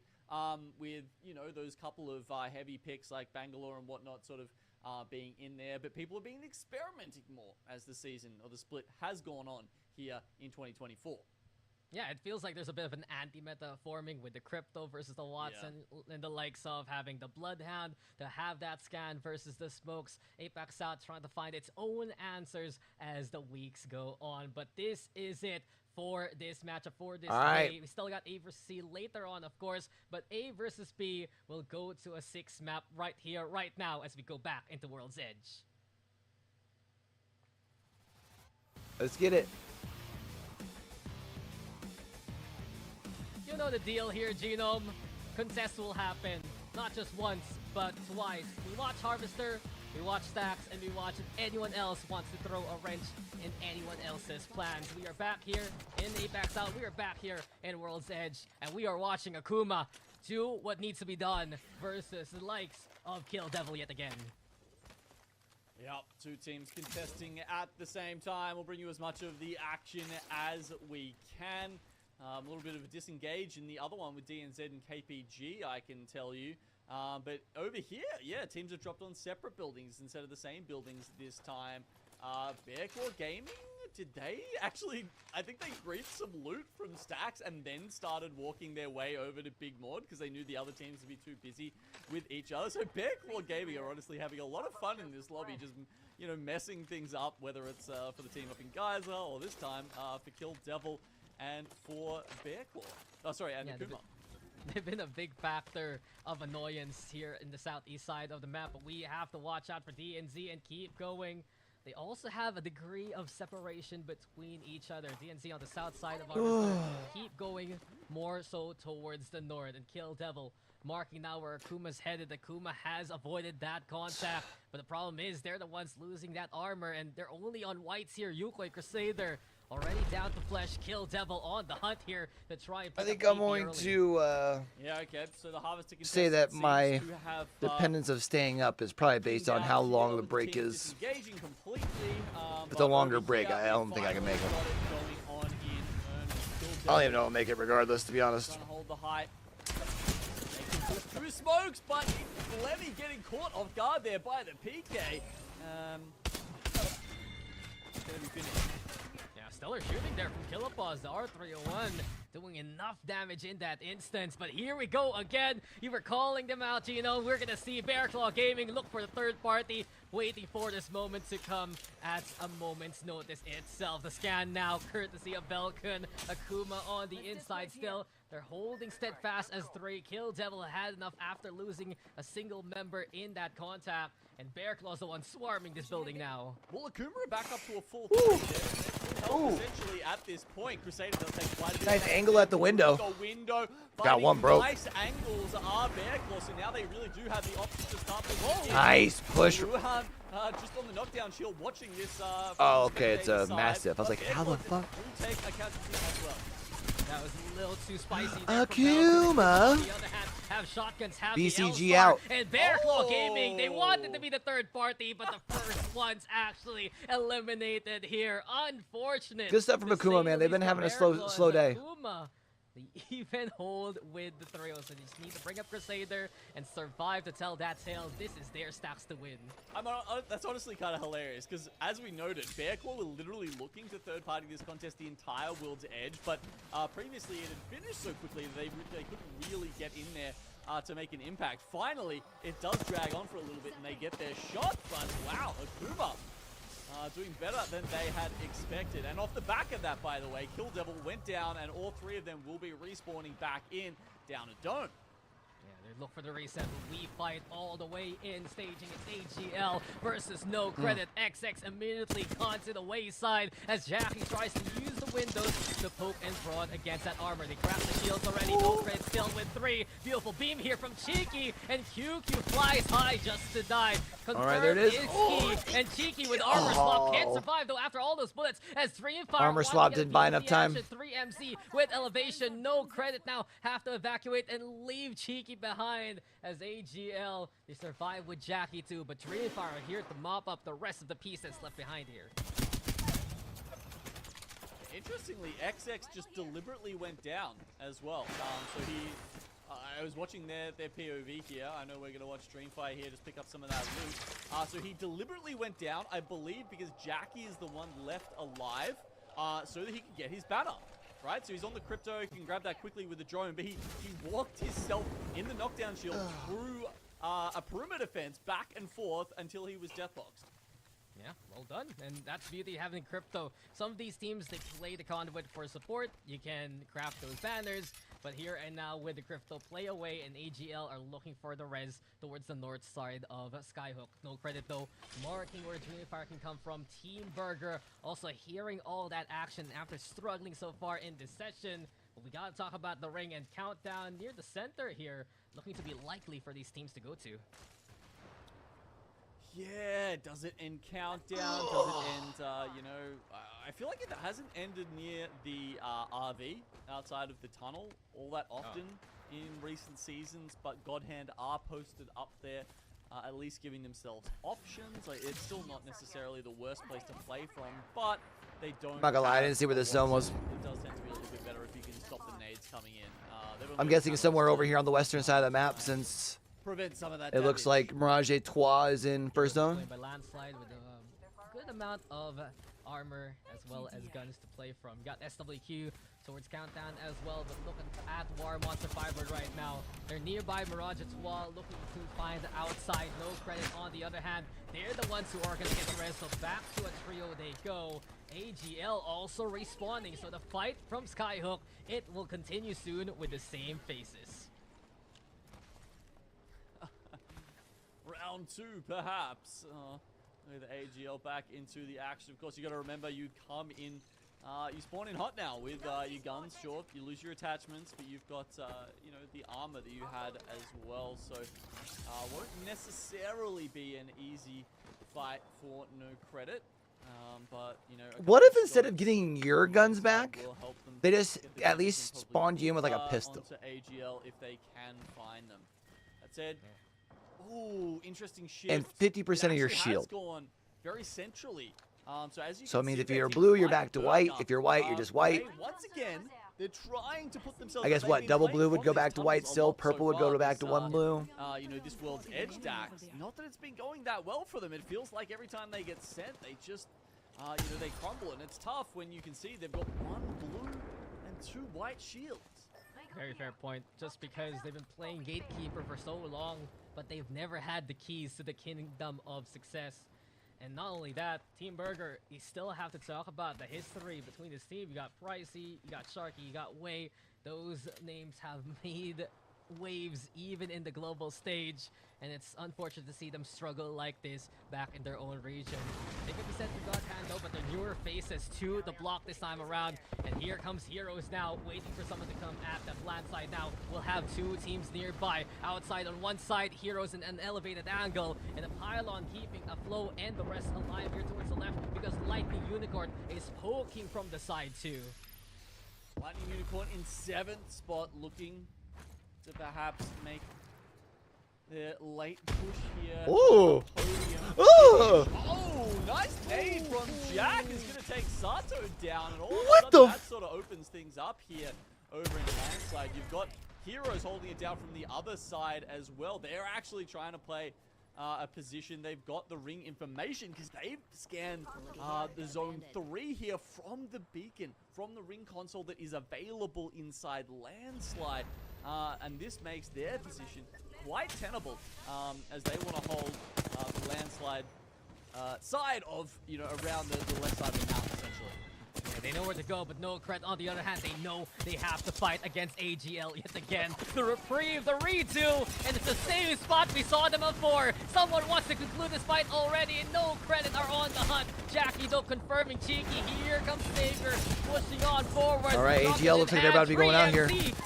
Unless QQ can pull something off. 1v1? Making those trades happen, but here we go again. Oh, Dreamfire coming in with the cheeky third party. One more time and one more show. Sure, AGL is gone, but look who's ready to pick up the pieces from where we left off. Dreamfire still happy to play the third party, and it truly is deja vu here at Skyhook. Yeah, but Burger have come in on the other side as well. How did Dreamfire get out of this? How do they get back into the ring? They managed to get access to those death boxes and pick up a lot of loot. Burger did not get there quickly enough to have that same benefit, so they're still sitting on white, blue. Pricey just now being able to pick up a purple. Yeah, Team Burger at least changing the fate of the battle. I really thought we just played the footage from 3 minutes ago and said, oh, this is happening right now. Dreamfire have disengaged, back to countdown, they go. And I think right now I'm watching over for Landslide still being the contesting point. Lightning Unicorn, they did such a good job a while ago with clearing out the pylon. That's why you play the crypto, and they were the first ones to innovate on it during the first day of ALGS APAC South. The Legends Gaming now, on the other hand, here towards the eastern train tracks, Serenity are marking them, but they're gonna get a safer rotation towards the choke point very soon. As you can see, they picked up 1 kill point, and that's moved them up into first place. So Legends Gaming now our front runners, something that perhaps some people who've been watching LAN last year might have expected, might have, you know. But they've, I mean, they haven't been like pushing the pace per se. I think they have learned from Moist in the past that just because you are expected to be the best team doesn't mean you have to be the best team in the standings every single week. A foothold to push forward into the ring later on and keep. But it is good for them to start off their back-to-back. On the other hand, they're in danger now because Kill Devil is over there by Harvester. Still topping on up. in Back for Levy and the in a rest. top situation like where they're at right now. I don't want to say first because we don't know if that's going to be where they finish, right? The med pack too, and Kill Devil. They're only left to one still standing, but it's a game of heals instead of a fight. Oh no, I don't think Overlooked really want to take this fight though, regardless. Like, I mean, you know, we're inside zone 3 now. That's just an ugly spot. I think they might just leave them to the ring's own devices here. Yeah, they're gonna go straight in towards. Oh, we still don't have updated tunnel where they scoreboard on will, Wikipedia. Not find any resistance. So that's a stroke of luck, honestly. You would expect a team to potentially be playing gatekeeper there, but no, it's further inside that Lightning Unicorn and outside are holding those positions. As we noted, Kill Devil not really able to recover from that, or at least the two members. Looks like Hueha is maybe gonna make it into the ring, but at this point he's got one med kit left, no evac tower, and a long way to go, so I wouldn't be surprised if he meets a pretty ugly fate. Yeah, it's a heartbreaker. Two of them half a second away from healing up, still getting knocked down. But God Hand, on the other hand, they've had a relative God spot here to work with. Boogie Border, so it keep going, moving forward together. And now Keep Going has to deal with SW on an elevated angle here towards the side of South Countdown. Keep Going Gaming now trying to stay in cover. War Monster, Firebird, Dreamfire also noticing these cluster of players now coming up together as Kill Devil will be eliminated and confirmed by the ring. Overlook has gotten in there, but Heroes will be gatekeeping them on the other side. So here we go. God Hand still watching out, but Heroes and Overlook having their own fight so far. Okay, so Team Burger here, they've managed to get slightly better loot. Sharky was by himself on that side as the other two were just making sure no one was creeping up behind them in the tunnel. Look at Overlooked Entertainment. These guys playing up from Landslide are going to have to go up against Lightning Unicorn. Big window for Overlook Entertainment. Now, with Heroes out, this basically secures the win for Legends Gaming, unless one of the top 5 teams put in a monstrous performance. Like the Unicorn, though, looking to wrap up a few more points to get up the leaderboards. Already harassing the APC. Fence is now out in the open, but Lalabang is down. Jackyun will suffer a similar fate. And Overlook Entertainment, watch out for them, because you're playing hockey right now? Ugh, bro, I can't do snow day. Try to hold off anyone else coming their way. Lightning Unicorn in trouble, but look who's coming now. It's Legends Gaming yet again. Let's go, Third Legends. Party is the call, and Cleaned it up, baby. Ain't no party like a third party, and the third party don't stop. Easy wipe courtesy of Legends Gaming, and they are just going to be mounting even more points now to build this lead. And you were talking about the momentum for Legends Gaming. There it is in full force as they take control of the south side of the zone. That RV is actually prime real estate right now, Dax. I mean, Godhand is still sitting in it, and they will be in there for Zone 4 as well. Zone 5 will pull a little bit further out to these rocks that we're seeing right now.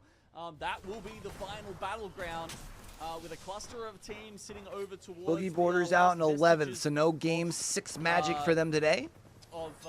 Boogie Border's kind of been struggling their last 2 series. Like, you take out game 6 in their last series, they were like 13th as well. This will probably put them... That might put them out top 10. As well as White Flash.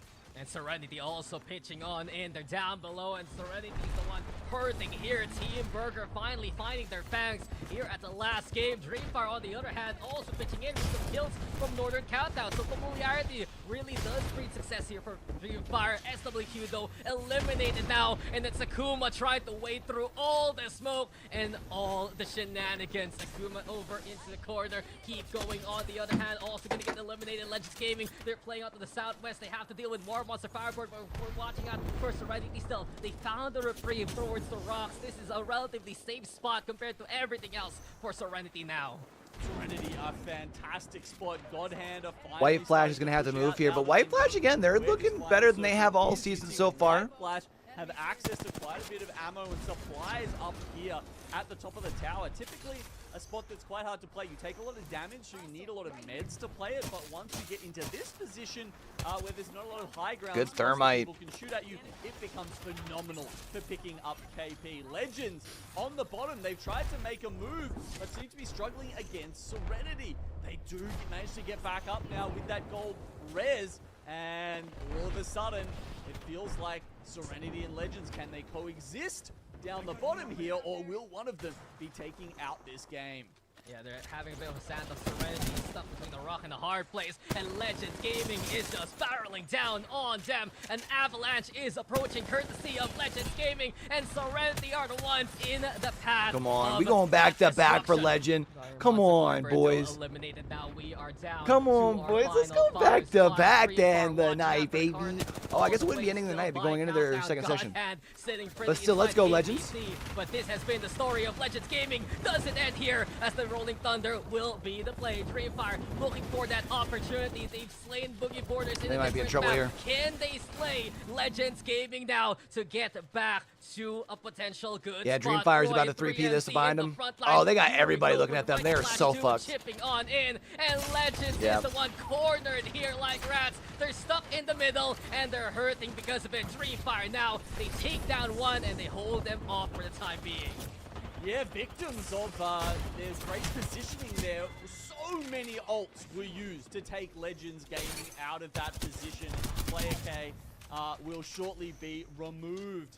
So, with EMP on the horizon now for Dreamfire, can they use this to eliminate the last two squads? Godhand have played their spot well, picking up 4 kills so far as they try and move in to finish off the remaining members of White Flash. After that, we should see the final battle between Dreamfire and Godhand. Yeah, newer squads versus the veterans of Dreamfire. Godhand looking to make an impact right here, right now. And down So goes Godhand's White gonna go Flash. from It's now 20th 2 to, like, squads left. 16th in Dreamfire on game one number side 1. of the veil. Or game number Godhand 6. on the other. And Hey, Dreamfire now Dreamfire? wrapping on around yet again. They Dreamfire? isolate the first, and they Hold on. eliminate Acquaintance immediately. It's been a good run Hold for on. Godhand. Can it get even better? Dreamfire denying Peter, why are that we- destiny. why are we They're downing 2 trying to already. melee people? And this is what we've been expecting from There Dreamfire. we go, The flame Dreamfire. is finally lit, There and they we take go. the last map of the set. Peter even bringing out the P1 blade there to get a nice couple of hits in and take the final game here on World's Edge, doing their best dojo impression, or should I say... Disguised? No, disguised. Nah, dude, Sorry, no. disguised impression. Now that they have changed orgs here to come back and try and bring things back in Game 6 to help their way up the standings. But as we saw earlier on in that, Heroes were trying to hold Bro, on, Genome is trying to in their avoid the game. sun so bad, dog. Unfortunately, went out a little bit early and just gave up. So that means we will have Legends Gaming coming out on top of our standings here. Everyone's eyes still have to be on Dreamfire after that one. It's Dreamfire finally doing Dreamfire things with 15 KP with first place. That rockets them up to at least a manageable scoreline and take some lead points down the line here. But it got very dicey to begin this game. Genome contest towards stacks, contest towards skyhooks. It was urban warfare. We even liked it so much we took 2 of it. This was beautiful plays from Lightning Unicorn as well. Why they really innovated with that crypto EMP into the nades, finally getting through the pylon that was broken. Also some moments there from Team Burger, but when it got down to business, from countdown to the destruction of other teams, it was Dreamfire having a stellar angle to work with. Yeah, I don't think I'm doing the second series, chat. The ultimate usage particularly is what helped them out, being able to push several teams away from them and buying a lot of space there at the end. You've got to consider, especially, Dax, that they don't have a catalyst player, right? We've seen how especially important that Legend is in those end circles. They're not buying space for themselves with Catwall. They're buying it with aggression. No, but I want to and watch the damage. Legends So, back to back, you bro. can see right there. That is a classic Dreamfire banger. 15 kills and a win. 6k damage. Roy pops off 3k. 3MZ picking up the the lion's share of the kills there, and they just soak up the kills and the damage in Game 6. Dreamfire, are they back? Question mark? Maybe this is the start, and if you have been playing a little bit of ALGS Bingo and have been waiting to shade the Dreamfire pop-off square, this has to be that one. All right, there it is. You Officially in first on the first session. Doing incredible work to keep the nice little balance here as well from Legends Gaming. In 6th place. Not too shabby after a really rough start, especially on Storm Point. You got Vintage Dreamfire finding familiarity in, I'd say, familiar grounds with the ring pulls, especially towards that countdown at the end. But Boogie Borders in 11th. Still, it needs to go to Legends Gaming. They did everything they needed in game number 5 to propel them to a win here in game number 6. Heroes taking second, though, after a good start in Storm Point. Outside, still with the Dreamfire jumping all the way up to 6th, huh? Credit, keep going gaming. Some standouts as well. So what does that give them? Top 5. And as a recap, we have, again, 6 different winners throughout the series. No one coming close to that bonus point today. 16 points? Is that right? And, yeah, a couple of surprises and a couple of stalwarts there. Storm Point, you know, having the teams that, you know, perhaps were searching for those points a little more. And then World's Edge, obviously one of the longest homes 14th of points gaming in Apex, going very much over to our So 14 post-match placement points for Dreamfire, though. I mean, it's at least right now the pecking order, it's getting very much so contentious. It does feel like it was more so some of the familiar faces we expect. Does mean, you know, by the end, they can still turn things around here because they didn't have another terrible night. Games and the likes of Keep Going Gaming, the likes of No Credit, finding their marks yet again on that map. But let's look at that scoreboard as well. Just want to check out how everything has gone so far after adding in the second set of A versus B, which means Legends Gaming and Heroes will take the top 2 spots. Boogie Borders still there in 3rd, and it does propel Wonton Dumpling, or rather put them down towards 7th, but they haven't played as of yet. So we'll want to keep eye on the point of 55. We'll be looking forward to try and break moving forward here, Genome. Yeah, exactly. So there's, you know, so if Wonton Dumpling now it's that doesn't finish top 2, played the same amount of games, but yeah, like the fact that Legends and Heroes are up the top there is pretty good. Legends now moving ahead. So you know, they were looking okay throughout the start of the season, but it feels like they're firing now. They're getting reacclimatized. You know, obviously they had to play such a different style at LAN. You know, they were a team who made something out of nothing. Landslide, the so-called unplayable POI that they took and steered into a 3rd place. But here, almost the first place. Lava Siphon, they get Cedo Station, they get these fantastic POIs, and that drastically changes how they can play the game. Especially when considering the other kind of teams they're playing against. It feels like a very much a gear shift here from Legends Gaming, and they are finally running in top gear. And not only that, they still have another set to play. It's double duty for Group Hey, no A. worries, team. I'm actually about to jump off too, man. I was sitting here contemplating if I was going to set up for the second step. It has been fun to watch A versus B. Don't think I should. To see some of the amazing plays so far here in APAC South. And we know have yourself a good night, Team Mark. Appreciate you for hanging, fam. This one. So we'll take this break. We'll be right back, and we'll see you guys on the other side. See how long this break's going to be, chat. Undisputed champions of APAC South in the ALGS. To be fair, he doesn't normally wear it down that low, but his shade fell in his room, so the sun's like beating right in his face for the broadcast today. Well, Shady finds the target. That's going to be a punishing blow. Tree is covered. Fly high. Like, he usually rocks it down a little bit, but it's down that low to kind of help with the sun. Like 1000%. He posted a picture this morning. Well, this morning for him, so like this afternoon for us. About his shade. Like, apparently it fell overnight.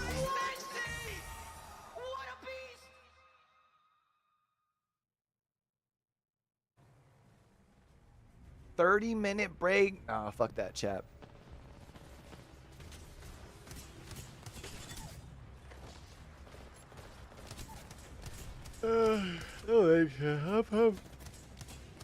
I'll have to watch back the VOD, bro. I learned last week that there ain't no sense in pushing it too far. It felt like I needed like an extra day to try and recover from the weekend, and we're gonna need to be humping on content like Sunday night. So, we released it up. We got to watch Legends Gaming walk away with the dub, which y'all know me. That's my squad, especially in APAC South. But yeah, man, I'm out. I appreciate y'all coming through and hanging out with your boy, man. It was a lot of fun. We got APAC North tomorrow. And I got to figure out how we're going to do it. What we'll probably do is watch APAC North first series.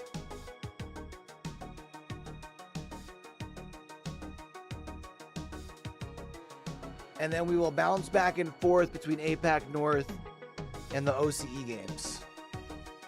More than likely. Will we?